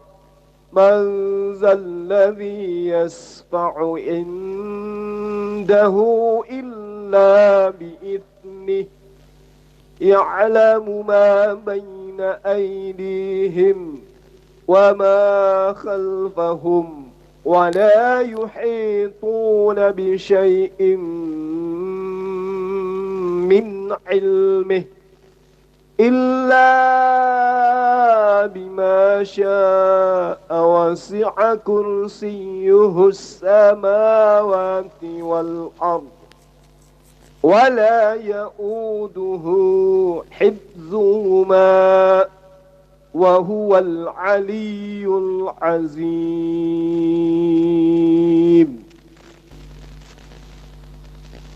Jadi Ketika Allah menerangkan siapa dirinya, lalu kita sebagai makhluk mencoba untuk mencari dan menggali esensi daripada wujudnya, maka sebagai makhluk ciptaan layaknya meja tidak akan pernah menelaah esensi wujud daripada tukang kayu atau Allah yang telah menciptakan. Allah, tidak ada Tuhan yang berhak disembah melainkan dirinya, yang hidup kekal lagi terus menerus mengurus makhluknya, tidak mengantuk dan tidak pula tertidur. Kepunyaannya apa yang di langit dan apa yang di bumi. Tiada yang dapat memberi syafaat di sisi Allah tanpa seizinnya. Allah mengetahui segala sesuatu yang ada di hadapan manusia dan di hadap dan di belakang manusia. Dan manusia tidak mengetahui apapun dari ilmu Allah, melainkan apa yang dikehendaki oleh Allah untuk manusia ketahui. Tahta Allah meliputi langit dan bumi, dan Allah tidak merasa berat memelihara keduanya. Dan Allah maha tinggi lagi maha besar. Jadi ketika sosok makhluk yang adalah ciptaannya bertanya, tunjukkan di mana wujud Allah, maka itu adalah pertanyaan yang berasal dari akal orang-orang yang mendudukkan sang pencipta layaknya makhluk. Dan ini hanya dipahami oleh ajaran animisme, ajaran penyembahan terhadap roh-roh, ajaran Hellenisme Stoa yang mengajarkan bahwa Theos datang berupa makhluk sehingga makhluk itu bisa kemudian ditunjukkan wujudnya. Alhamdulillah, di dalam kaidah Islam dan para nabi tidak mengajarkan bahwa Tuhan itu adalah makhluk sehingga dia mampu diwujudkan dalam rupa makhluk sehingga dapat ditampar, diseret, diludahi, bahkan digantung dengan terkutuk di atas tiang palang. Alhamdulillah, nabi-nabi mengajarkan Allah subhanahu wa ta'ala maha suci lagi maha tinggi dari yang diperkirakan oleh Bu Uti. Saya kira seperti itu, Bu Uti. Pak Zulkifli, ketika Bapak mengatakan bahwa Matius dengan Markus dengan Lukas lah yang menuliskan ketika Yesus naik ke surga. Maaf, Yohanes juga menulis. Oke, Yohanes menulis dengan pengakuan Yesus sendiri, dan Yohanes itu mengatakan, Yohanes lah yang menulis, Yesus mengatakan tidak ada orang yang naik ke sorga. Oke, Yohanes mengatakan tidak ada seorang pun yang telah naik ke sorga selain daripada anak manusia itu. Itu Yohanes juga nulis itu. Yohanes menuliskan pengakuan Yesus bahwa dia akan naik ke sorga. Bagaimana itu? Yang mengatakan naik ke sorga itu bukan cuma akal-akalannya Markus dengan Lukas. Yesus sendiri mengaku bahwa dia akan naik ke sorga. Pret! Tadi saya sudah jawab di atas. Jangankan Yohanes yang anak Zebedeus, ya, atau Matius, ya, dari Lewi.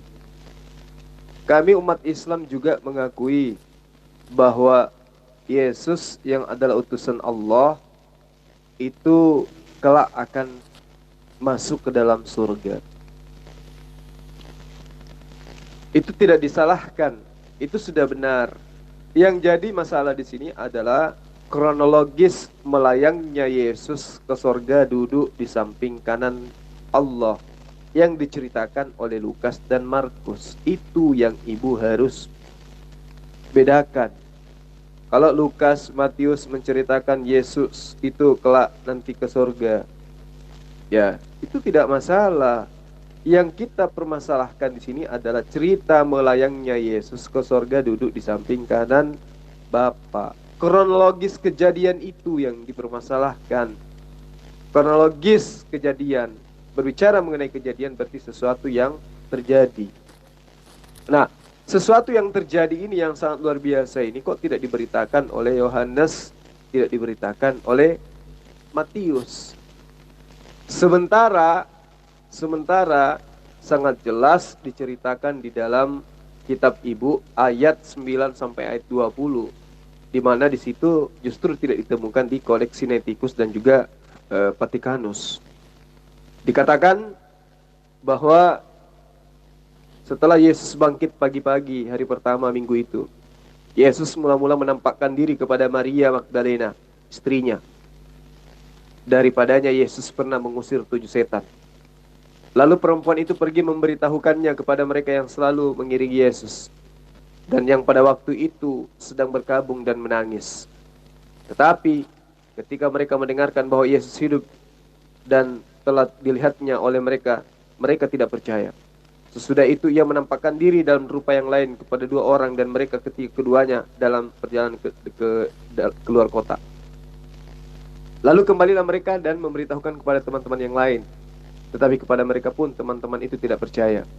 Artinya murid-murid Yesus itu di ayat sisipan ini tidak percaya kalau Yesus itu bangkit. Menandakan bahwa Yesus memang tidak pernah mengajarkan kalau dirinya akan mati bangkit. Gak pernah. Buktinya murid-murid tidak percaya. Ya, jadi kronologis ini jelas. Kronologis ini jelas bahwa yang diceritakan oleh Lukas ini adalah cerita yang tidak bersumber dari sumber yang benar. Dan ini adalah ayat sisipan. Karena jelas di ayat Markus 16 9 ayat sampai ayat 20 itu, ya itu adalah cerita tentang bagaimana kemudian Yesus itu diceritakan naik ke langit. Begitu juga yang ada di dalam Lukas. Ya. Jadi saya katakan kepada ibu, 4 kitab kanonik, hanya 2 yang menceritakan kronologis kejadian Yesus terbang ke surga, duduk di samping kanan Bapa. Kedua penulisnya tidak menuliskan kronologis itu. Itu yang ibu perlu pahami. Tuh, Mr. Abbas, itu saya kasih ayatnya ya. Perkataan dari Rasul Petrus dan Rasul Yohanes yang mengatakan Yesus itu naik ke sorga, oke? Jadi jangan bilang kalau yang mengarang Yesus naik ke sorga itu cuma ditulis oleh Markus dengan Lukas, yang notabene bukan murid Yesus. Pret, oke? Ibu harus belajar membedakan narasi yang ada di dalam kitabnya ibu ayat per ayat. Di dalam Yohanes 3 ayat 13. Tidak ada seorang pun yang telah naik ke surga selain daripada Dia yang telah turun dari surga, yaitu Anak Manusia. Jadi nanti ketika manusia itu naik ke surga atau pergi ke surga, itu tidak ada yang menjadi masalah di situ. Yang saya permasalahkan ini adalah cerita kronologis yang terjadi, yang disaksikan 500-an mata menurut ibu itu. Kenapa kejadian itu tidak dituliskan oleh Yohanes, ya, dan juga Matius. Lalu kemudian 1 Petrus 3 ayat 22, yang duduk di sebelah kanan Allah setelah ia naik ke surga, sesudah segala malaikat, kuasa dan kekuatan ditakluknya kepadanya. Ini juga tidak menceritakan tentang kronologis kejadian. Kemudian Wahyu 4:1, Wahyu 4 ayat 1 maksudnya. Kemudian daripada itu aku melihat sesungguhnya sebuah pintu terbuka di surga, dan suara yang dahulu yang telah kudengar berkata kepadaku seperti bunyi sangkakala. Katanya, naiklah kemari dan aku akan menunjukkan kepadamu apa yang harus terjadi sesudah ini. Ini juga tidak menceritakan tentang kronologis seperti apa yang diceritakan oleh Lukas dan Markus. Yesus terangkat ke sorga. Jadi tidak ada bukti, ya, selain daripada tulisan-tulisan Lukas dan Markus yang dijadikan sebagai bukti pembenaran bahwa Yesus itu terangkat ke surga. Kejadian ini hanya dituliskan oleh pengarang Markus dan Lukas. Yohanes dan Matius sungguh tidak menuliskannya. Kemana Yohanes? Kemana Matius ketika kejadian ini terjadi? Kenapa mereka tidak memberitakannya? Sorry, ketika kamu mengatakan, oh iya, kalau Yesus mengatakan bahwa Dia akan naik ke sorga, itu karena Dia orang yang soleh, orang yang taat, pret, gitu loh Pak Zulkifli. Saya bilang pret, kenapa? Karena Yesus mengatakan Dia akan kembali ke sorga untuk menyediakan tempat bagi kami. Dia menyiapkan kafling yang adalah miliknya, kerajaan sorga itu adalah miliknya. Dia memberitakan bahwa Dia akan kembali ke sorga untuk menyediakan tempat bagi kami, dan mengatakan bahwa di mana Dia berada kami pun berada. Mana ada kalau orang soleh dia punya kafling di sorga dan menyiapkan kaflingnya untuk diberikan kepada umatnya. Pret, gitu loh. Oke, jadi kamu nggak bisa mengatakan, oh iya, Yesus sendiri ngaku kalau dia akan pergi ke sorga karena dia adalah setara dengan rasul seperti rasulmu. Sekarang kalau kamu mengatakan bahwa Yesus naik ke sorga karena dia mengatakan dia naik ke sorga karena dia adalah seorang rasul, mana ayatnya di dalam kitabmu yang mengatakan pengakuan dengan jujur jelas dari Nabi Muhammad yang mengatakan dia akan kembali ke sorga karena dia berasal daripada sorga, oke? Yang mengatakan bahwa dia datang dari atas dan kembali ke atas dan akan menyediakan tempat bagi umatnya. Mana kalau kamu menyamakan itu dengan rasulmu, oke? Jadi di dalam Yohanes 14 ayat 2, Yesus berkata, di rumah Tuhanku ada banyak tempat tinggal. Jika tidak demikian, aku tentu sudah pergi ke sana untuk menyediakan tempat bagi kalian. Kalian di sini bukan Kristen. Kalian di sini adalah pengikut Yesus dari Bani Israel. Jadi jangan kepedean, Bu Uti. Jadi Yesus itu datang ke sana hanya untuk bagi murid-muridnya dari Bani Israel. Matius 10 ayat 5, ayat 6, ke-12 murid Yesus itu diutus oleh Yesus dengan mendapatkan petunjuk-petunjuk bahwa janganlah pergi ke daerah lain, jangan pergi ke daerah orang-orang yang bukan Yahudi, jangan juga ke kota-kota orang Samaria, tetapi pergilah ke Israel, khususnya kepada mereka yang sesat, yaitu Bani Israel yang meninggalkan hukum Taurat. Itu diterangkan di Matius 10 ayat 5 sampai ayat 6. Jadi ketika ada sosok yang dikatakan murid seperti Lukas, seperti Markus, yang kemudian mengajarkan tentang menyembah Yesus, itu bukan murid Yesus. Karena murid yang asli itu sudah dipesan oleh Yesus, jangan ke bangsa lain, jangan ke bangsa orang-orang yang bukan Yahudi, tetapi pergilah ke bangsa Israel, khususnya kepada Bani Israel yang tersesat. Jadi yang Ibu maksud adalah Yesus menyiapkan tempat untuk Anda, itu Anda mimpi. Ya, kalian yang dimaksud Yesus di situ adalah murid-muridnya awal mula, bukan Kristen yang datang dari Roma, Yunani. Ngerti ya? Kata siapa itu kronologis dongeng, sedangkan Yesus telah mengkonfirmasikan, aku akan pergi kepada Bapa. Sebelum ketika dia bangkit dari antara orang mati itu, dia mengatakan kepada Maria Magdalena, janganlah engkau memegang aku, sebab aku belum pergi kepada Bapa. Dan di dalam Yohanes 14 mengatakan bahwa dia pergi kepada Bapa itu karena dia mengatakan bahwa dia akan kembali, dia akan naik ke sorga. Bagaimana kamu mengatakan bahwa itu dongeng, sedangkan Yesus sudah mengkonfirmasikan itu? Saya mau tanya, kalau saya bilang saya mau pergi ke Bali, lalu saya pergi ke Bali, bagaimana kamu mengatakan bahwa itu adalah dongeng? Ketika ada orang yang menyatakan bahwa saya pergi ke Bali, ada orang yang melihat saya beli tiket untuk pergi ke Bali, orang itu menuliskan bahwa saya pergi ke Bali, dan saya sendiri sudah mengatakan bahwa saya pergi ke Bali. Bagaimana itu kamu mengatakan bahwa itu kesaksian dari Lukas itu tidak benar ketika kamu mengatakan bahwa dia itu bukan murid Yesus? Sekali lagi saya sudah bilang, dia ada bersama dengan ke-12 murid yang merupakan saksi yang dikumpulkan saat itu untuk Yesus naik ke sorga. Oke? Itu dia. Rasul Petrus sudah mengatakan Yesus naik ke sorga. Rasul Yohanes juga mengatakan Yesus naik ke sorga. Walaupun mereka tidak menceritakan kronologisnya karena mereka tidak menekankan pada hal itu. Tetapi bukti jelas menyatakan apa yang terjadi setelah Yesus naik ke sorga itu diberitakan, dilakukan, dan dilaksanakan. Perintah Yesus pada saat dia berkata-kata, pada saat dia naik ke sorga itu sudah dilakukan, sudah dinyatakan, sudah dibuat. Itulah yang terjadi sekarang. Dan hasilnya adalah mereka semua mendirikan gereja sampai sekarang. Oke, kronologisnya ada. Akibat dari kenaikan dia ke sorga itu ada. Pengakuan dari Yesus sendiri dia naik ke sorga itu ada. Jadi kenapa kamu menyalahkan orang yang menulis bahwa peristiwa kenaikan Yesus ke sorga itu hanya karena Lukas itu menulis dan Petrus dan rasul yang lain menceritakan kepada Lukas? Bagaimana kamu mengatakan itu bukan saksi yang sah, sedangkan narasumbernya adalah sangat-sangat sah gitu loh? Ngerti nggak, Pak? Jadi ngawur aja Pak Zulkifli ini, ngawur, Saya sedikit menginjili Ibu ya. Mohon maaf, ini saya harus lakukan demi untuk menyelamatkan jiwa ibu dari siksa api neraka.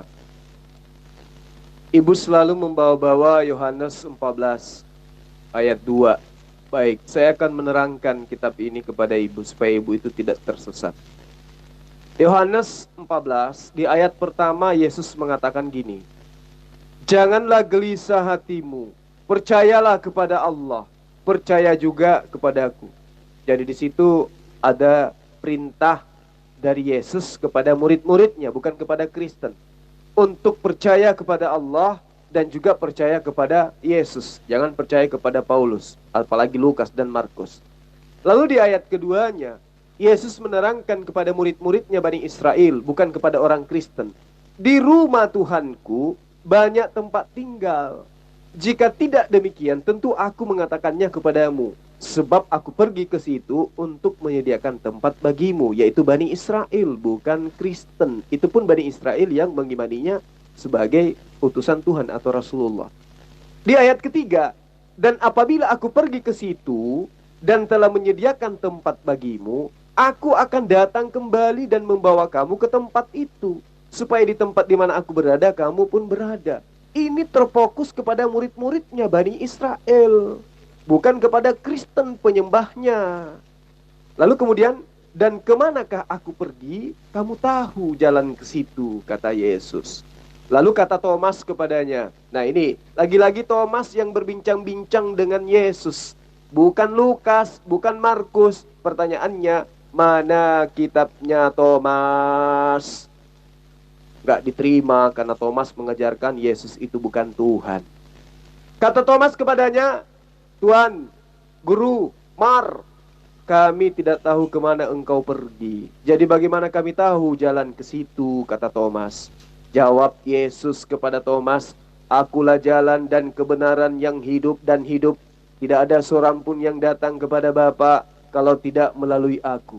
Sekiranya kamu mengenal aku, bahwa aku ini adalah utusan Tuhan, pasti kau mengenal Bapakku. Sekarang ini kau mengenal dia dan kamu melihat dia. Maksudnya, melihat daripada ajaran Yesus itu adalah sama melihat ajaran Allah. Lalu kata Filipus kepadanya, nah, lagi-lagi Filipus, bukan Lukas, bukan Markus. Lalu mana kitab Filipus? Kitab Filipus ini, bab 49, yang mengajarkan kalau Yesus menikah dengan Maria Magdalena. Tapi dihapuskan pada saat konsili Nicaea. Karena Filipus mengajarkan ajaran yang sama dengan ajaran Islam. Nah, sementara yang dipamerkan di sini adalah percakapan Thomas dengan Filipus kepada Yesus, bukan percakapan Lukas dan Markus. Tapi kenapa kemudian catatan Lukas dan Markus yang adalah dongeng diimani sebagai firman Tuhan? Kata Filipus kepadanya, Tuhan, tunjukkanlah Bapa itu kepada kami. Itu sudah cukup bagi kami. Kata Yesus kepada Filipus, telah sekian lama aku bersama-sama kamu, Filipus, namun engkau tidak mengenal aku. Barang siapa telah melihat aku, ia telah melihat Bapa. Bagaimana engkau berkata, tunjukkanlah Bapa itu kepada kami? Tidak percayakah engkau bahwa aku di dalam Bapa dan Bapa di dalam aku? Apa yang aku katakan kepadamu tidak aku katakan dari diriku sendiri, tetapi Bapa yang diam di dalam aku, dialah yang melakukan pekerjaannya. Artinya, ketika melihat pengajaran Yesus, maka itu sama melihat pengajaran Allah. Ketika mendengarkan perkataan Yesus, itu sama mendengarkan perintah Allah, perkataan Allah. Karena Yesus adalah utusan Allah, berkata-kata bukan dari dirinya, melainkan dari Tuhan yang mengutus dia. Berarti karena Allah sudah diajarkan oleh Yesus, sudah sekian lama kau bersama-sama dengan aku, tapi kenapa masih engkau bertanya, di manakah Bapa itu? Bukankah sudah saya ajarkan kepadamu?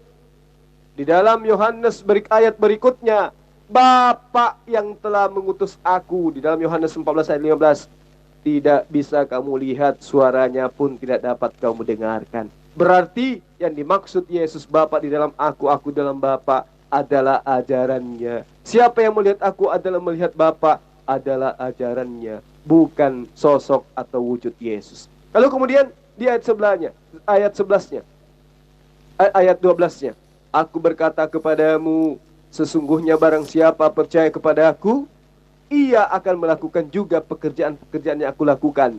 Bahkan pekerjaan-pekerjaan yang lebih besar daripada itu. Sebab aku pergi kepada Bapa, sebab aku pergi kepada Allah, sebab aku pergi kepada Tuhan.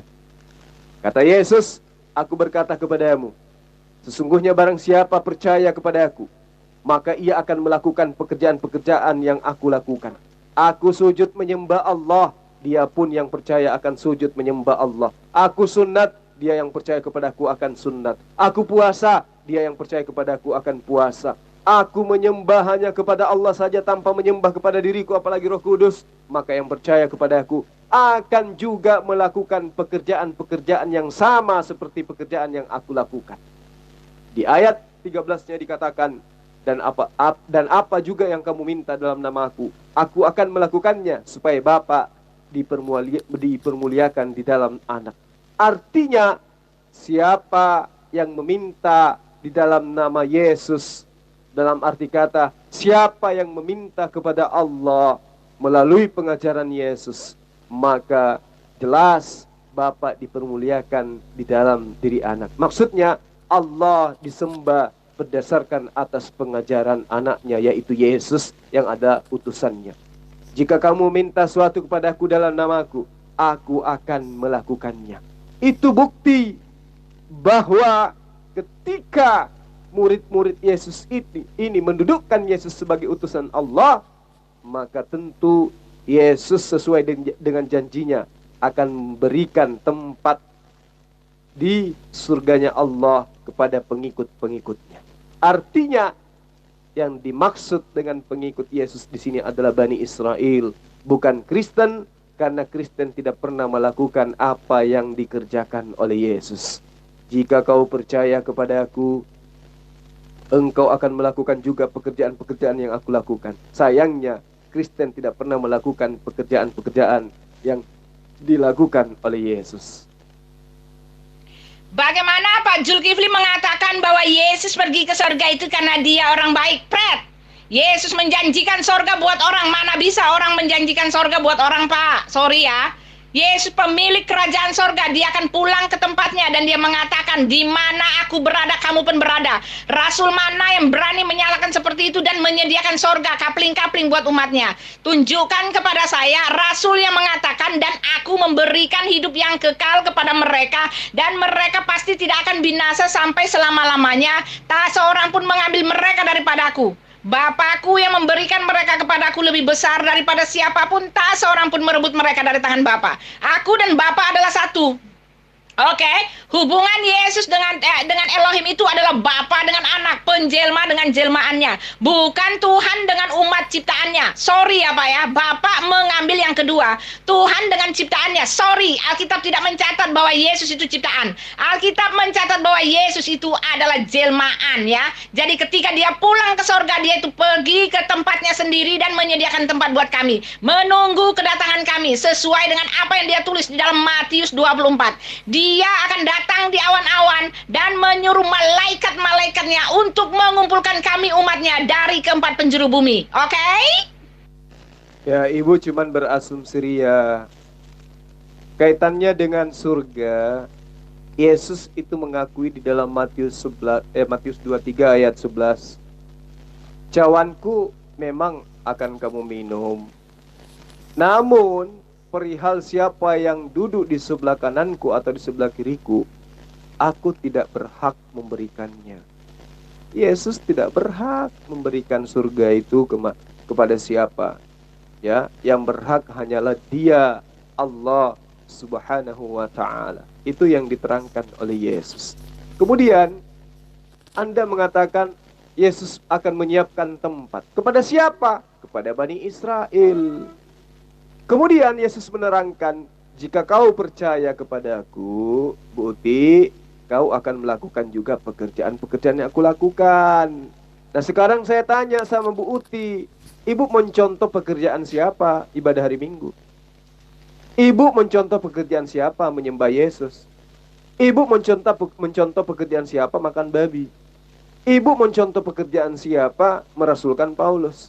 Tidak ada yang dilakukan oleh Kristen yang dicontohkan oleh Yesus. Sebaliknya, tidak ada yang dilakukan oleh Kristen yang pernah dilakukan oleh Yesus. Ya, agar dipahami.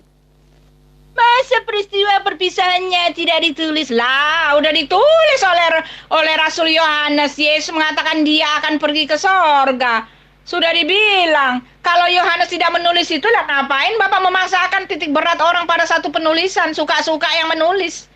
Kalau sudah bukti satu bukti menyatakan Yesus naik ke sorga, kronologisnya ada, itu saja sudah valid. Apalagi 2 orang yang menulis, apalagi didukung dengan pengakuan Yesus sendiri, apalagi didukung dengan pernyataan dari semua rasul-rasul. Sorry ya Pak ya, yang begini sangatlah valid. Oke, yang begini ini sangatlah valid dibandingkan dengan kitab Bapak sendiri yang mengatakan bahwa Nabi Bapak menerima wahyu cuma mengaku-ngaku. Apa bukti validitasnya? Apa bukti otentisifikasiannya? Apa bukti keabsahannya? Tidak ada. Jadi jangan sok-sokan Pak, memalukan. Bapak nggak punya apa-apa tetapi menyebut orang miskin. Bapak sendiri yang nggak punya apa-apa tapi ribut bilang orang ini miskin, nggak punya apa-apa. Lihat kepada dirimu sendiri Pak, lihat. Apa yang Bapak buktikan kepada saya dari tadi? Tidak ada. Bapak tidak bisa menunjukkan data yang valid, data yang sah. Semua yang saya minta, tidak ada satupun, oke? Sudah ya, selesai ya. Karena Bapak tidak bisa membuktikan, hanya menyalah-nyalahi itu loh. Yang Bapak ajukan sekarang juga hanyalah soal ketidaktahuan yang digadang-gadangkan dan yang dianggap sebagai kebenaran. Udah nggak tahu, nggak bener pula, kepedean pula, gitu loh. Kalau Yohanes mengatakan dia akan pergi ke surga, berarti dia sedang tidak menceritakan kronologis dia telah ke surga atau sedang ke surga. Belajar lagi Bu Uti. Ya, tidak sama seperti Lukas dan Markus. Markus dan Lukas melihat Yesus berpamitan, melihat kronologis Yesus melayang, melihat kronologis Yesus duduk di sebelah kanan Bapa, melihat Bapa duduk di sebelah kirinya Yesus, melihat surga dari bumi. Seperti itu, beda ceritanya Bu. Belajar lagi. Nah sekarang bagaimana kemudian Ibu bisa membuktikan kepada saya Yesus betul-betul ada di surga? Caranya kayak mana? Aku yakin ini pasti bakalan diupload ke YouTube. Semua retorika dari Pak Zulkifli ini akan diupload di YouTube. Perkataanku, semua sanggahanku, semua pertanyaanku tentang dirimu nggak akan kamu upload di YouTube. Yang kamu upload adalah semua yang menyenangkan kupingnya Pak Zulkifli dan yang menyenangkan kuping pendengar Pak Zulkifli. Nah, sekarang Pak Zulkifli sudah berdoa, sudah mengharapkan kebaikan Tuhan untuk bisa menjawab diriku. Cuma bisa berdoa begini, ini lambang bendera putih ya. Pak Zulkifli sudah nyungsep. Demi Allah, semua yang Ibu utarakan akan saya up ke YouTube. Demi Allah, saya tipikalnya bukan seperti teman-teman Kristen ya yang suka ngedit ya, tapi tidak semua sih oknumnya, tapi kebanyakan, terutama yang ada di grup debat. Saya yakinkan Ibu, semua yang Ibu utarakan dan yang saya utarakan akan saya up. Karena sejatinya saya bukannya menginjili Ibu, ya, saya menginjili jiwa-jiwa yang ada di luar sana yang tidak paham tentang ajaran Yesus, supaya mereka terselamatkan dan bisa meraih hidayah dari Allah Subhanahu wa Ta'ala. Agar dipahami. Zulkifli, saya udah bilang, kalau cuma asal imani, Pak, jangan berdialog. Bapak ini cuma mainannya mengimani. Semua yang Bapak lakukan itu, kenyataan eksistensi Allah Bapak itu kan cuma ada dalam iman, dalam pengakuan, dalam pikiran Muhammad. Itu Bapak tidak bisa sanggah omongan saya ini. Tidak bisa Bapak sanggah, karena memang begitulah adanya, gitu loh. Semuanya kan asal imani, tetapi kalau cuma asal imani ya silahkan saja, fine-fine saja. Saya tidak merendahkan, saya tidak memarahi, dan saya tidak melarang Bapak untuk mengimani iman Bapak, sama sekali tidak. Tetapi ketika ini semua di bawah ke ranah akademik, Bapak harus buktikan bahwa apa yang Bapak imani itu ada gitu loh. Adalah benar adanya berdasarkan fakta-fakta dan ada buktinya apa yang Bapak imani itu. Nah yang itu kan yang nggak bisa Bapak tunjukkan kepada saya. Nggak bisa Pak, sudah lama sekali dari tadi ini ada 1 jam saya nunggu Pak. Jangan dikira saya nggak menunggu pernyataan Bapak yang membuktikan bahwa pernyataan saya ini salah dengan membuktikan ada buktinya, dengan memberi bukti loh. Kasihlah sejarahnya. Nih ada yang lihat nih waktu Muhammad terima wahyu nih. Wah, Allah tampil dalam bentuk sinar yang menyala-nyala. Nah begitu kesaksian orang gitu loh. Iya kan? Mana gitu loh, di kitab hadis pun nggak ada. Hadis yang adalah rekan-rekan Muhammad yang dianggap setara juga dengan Rasul, sehingga tulisan-tulisan rekan-rekan itu kalian jadikan kitab suci, itu juga tidak ada menunjukkan bahwa Muhammad itu betul mengatakan bahwa dia dapat wahyu itu adalah iya, benar, dan amin. Tidak kan? Gitu loh Pak, dari tadi nih saya nunggu gitu loh. Bapak cuma nyakar-nyakar saya doang. Ketika saya cakar nggak bisa jawab. Itulah yang dimaksud umat yang beriman. Jadi memang harus beriman kepada Allah, beriman kepada hal yang gaib, beriman kepada Allah, beriman kepada malaikatnya, beriman kepada kitab-kitabnya, beriman kepada nabinya, beriman kepada rasulnya, beriman kepada ahli akhirat, dan seterusnya. Itulah yang dimaksud dengan orang yang beriman. Tapi beriman yang benar, bukan asal imani saja. Contoh, apakah Allah Subhanahu wa Ta'ala itu ada? Ada, dia wujud. Apakah karena dia itu tidak kelihatan oleh mata membatalkan keberadaannya? Tidak. Lantas karena dia tidak pernah nusul menjadi manusia membatalkan bahwa dia itu ada? Tidak. Karena dia tidak diimani oleh orang Kristen maka dia tidak ada? Tidak. Karena dia tidak pernah dilihat oleh mata telanjang maka dia tidak ada? Tidak. Allah itu wujud. Dia mutlak adanya meski mata tidak pernah melihatnya. Layaknya akal.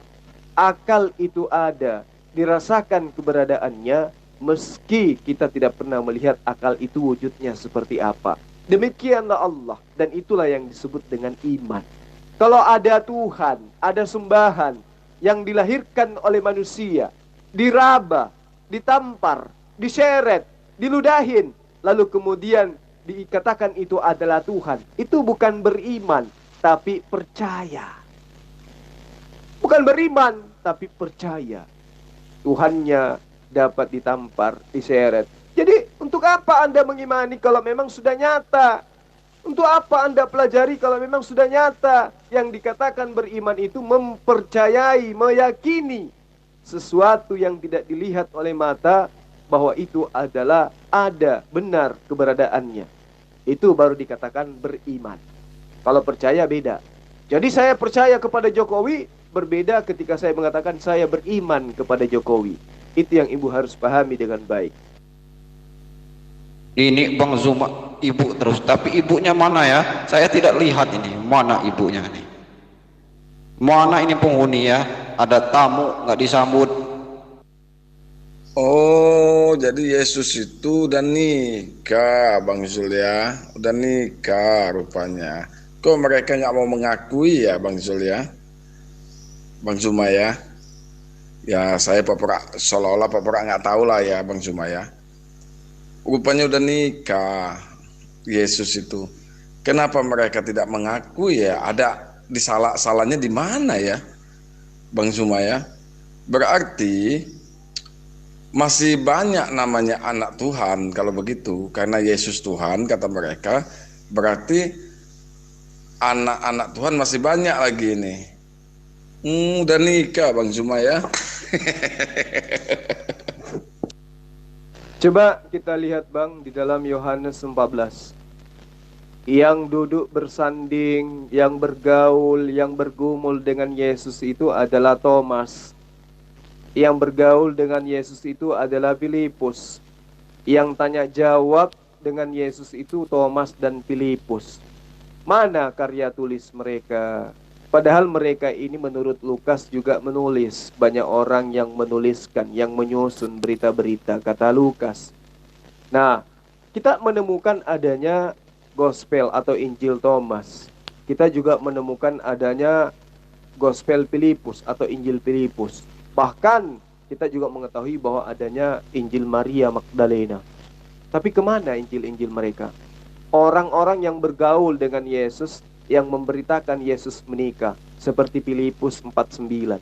Di situ jelas Yesus dan Maria Magdalena melangsungkan pernikahan dan bahkan memiliki anak. Tapi kenapa orang-orang yang duduk bersama dengan Yesus ini, catatan-catatannya ditolak oleh gereja? Justru yang diterima kemudian adalah cerita Lukas, cerita Markus. Alasannya, karena cerita-cerita Lukas dan Markus seirama, sejalan, satu rasa dengan konsep pagan Romawi, konsep Hellenisme Stoa, konsep animisme, konsep politeisme, penyembahan terhadap roh-roh, dan itu sudah dituangkan di dalam imannya orang Kristen di dalam Wahyu 5 ayat 7. Itulah ketujuh roh-roh Tuhannya Kristen yang diutus ke bumi. Jadi wajar kemudian ketika mereka menolak Yesus itu menikah, karena mereka mau mendudukkan Yesus itu sebagai dewa Zeus. Seperti itu, Bang. Beriman kepada Allah batu maksudmu? Woi, Allah SWT kau batu. Tak satu pun Islam yang mampu menyangkal pernyataan saya. Hah? Malulah, malu kalian tuh, muka tembok. Ya, kalian klaim-klaim si Musa, si Abraham. Tuhan mereka aja punya ruh. Tuhan kalian aja batu, tidak punya ruh. Itu udah kalian akui. Malulah, malu. Nyadar diri kalian. A'udzu billahi minasyaitonir rajim. Bismillahirrahmanirrahim. Allahu la ilaha illa huwal hayyul qayyum. La ta'khuzuhu sinatun wa la nawm. Lahu ma fis samawati wa ma fil ardh. Man zalladhi yasfa'u indahu illa bi'ithnih. Ya'lamu ma bayna aydihim wa ma khalfahum wa la yuhituna bi syai'in min ilmih illa bima syaa wasi'a kursiyyuhu as-samawati wal ard wa la ya'uduhu hifdzuhuma wa huwal aliyyul azim. Jika engkau ingin mengenal Allah, ingin mengenal sembahannya umat Islam, maka kamu harus paham ayat ini. Allah, tidak ada Tuhan yang berhak disembah melainkan Dia, yang hidup kekal, lagi terus menerus mengurus makhluknya. Apa iya batu itu hidup? Apa iya batu itu mengurus makhluk? Dia tidak mengantuk dan tidak tidur. Kepunyaannya apa yang ada di langit dan apa yang ada di bumi. Tiada yang bisa memberi syafaat di sisi Allah tanpa seizinnya. Allah mengetahui segala sesuatu yang ada di hadapan mereka dan di belakang mereka. Apakah batu bisa mengetahui? Jadi kalau bahlul aja sendiri. Jangan ngajak-ngajak halilintar. Jangan sok tahu kau umat penyembah batu. Janganlah kau terlalu munafik bermuka tembok ya. Ini masukkan ke linkmu, lumayan kau dapat recehan. Ya, kau itu umat penyembah batu. Ya. Kau sendiri tiap hari bisa kau ketahui bahwa Allah SWT itu berwujud, yaitu batu. Caranya bagaimana? Kau penuhi panggilannya. Apa belum cukup recehan kau tuh yang di YouTube itu?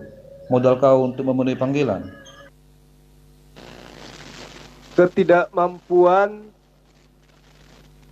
umat penyembah makhluk menerima pengajaran Yesus yang mengajarkan bahwa Allah itu tidak dapat dilihat, tidak dapat didengarkan, menyebabkan penyembah makhluk menyetarakan Allah yang disembah Yesus itu adalah batu. Ini sangat disayangkan, sangat menyedihkan. Ya, dan saya minta kepada para hadirin untuk berdiri sejenak, memberikan hadiah tepuk tangan kepada Halilintar yang ilmunya tidak ada. Silakan.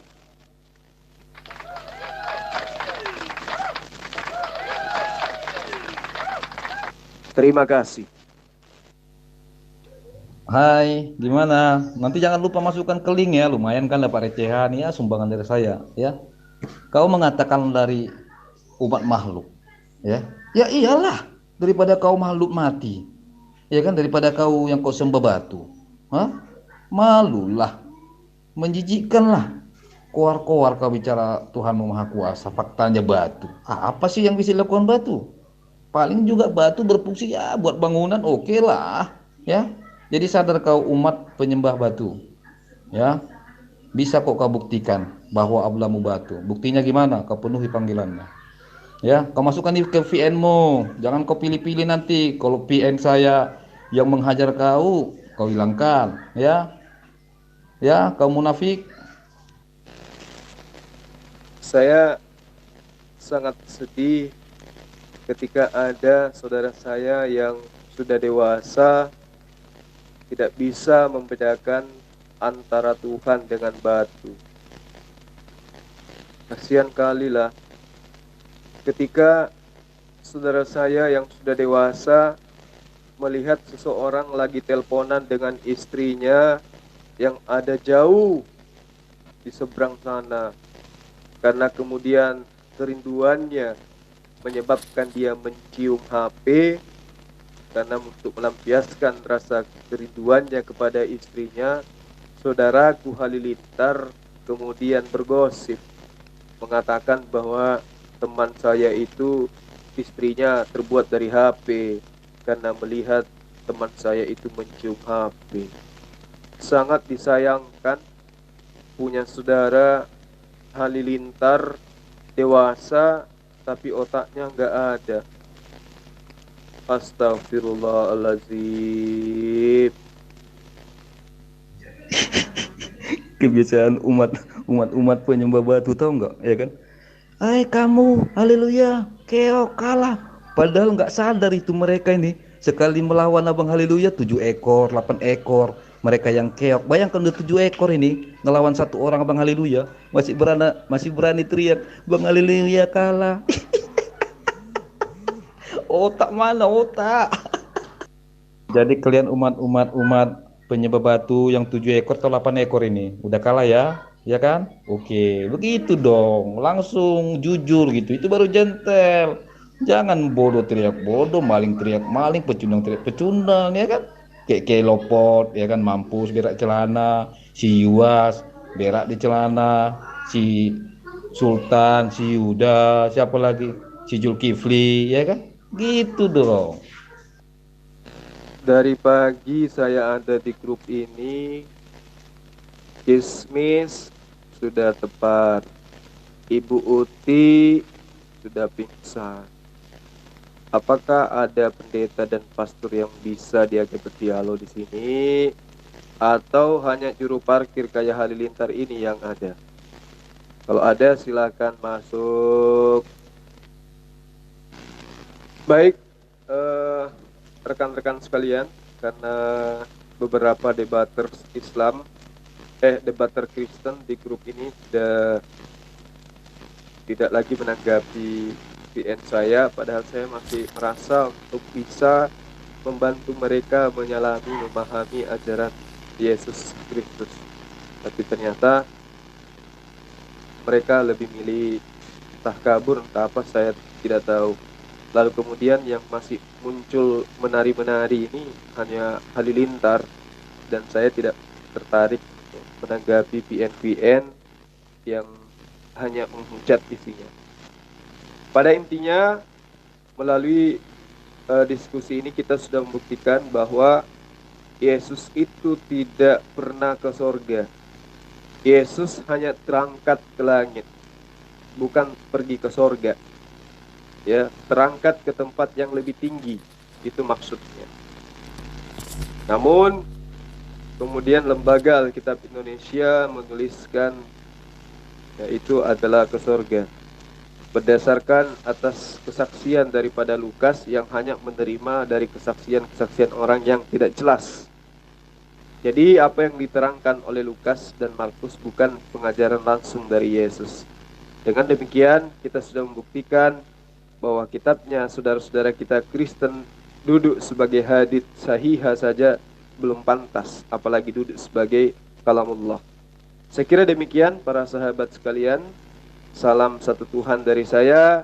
Semoga kita tetap dalam lindungan Allah Subhanahu wa taala. Akhir kalam, assalamualaikum warahmatullahi wabarakatuh.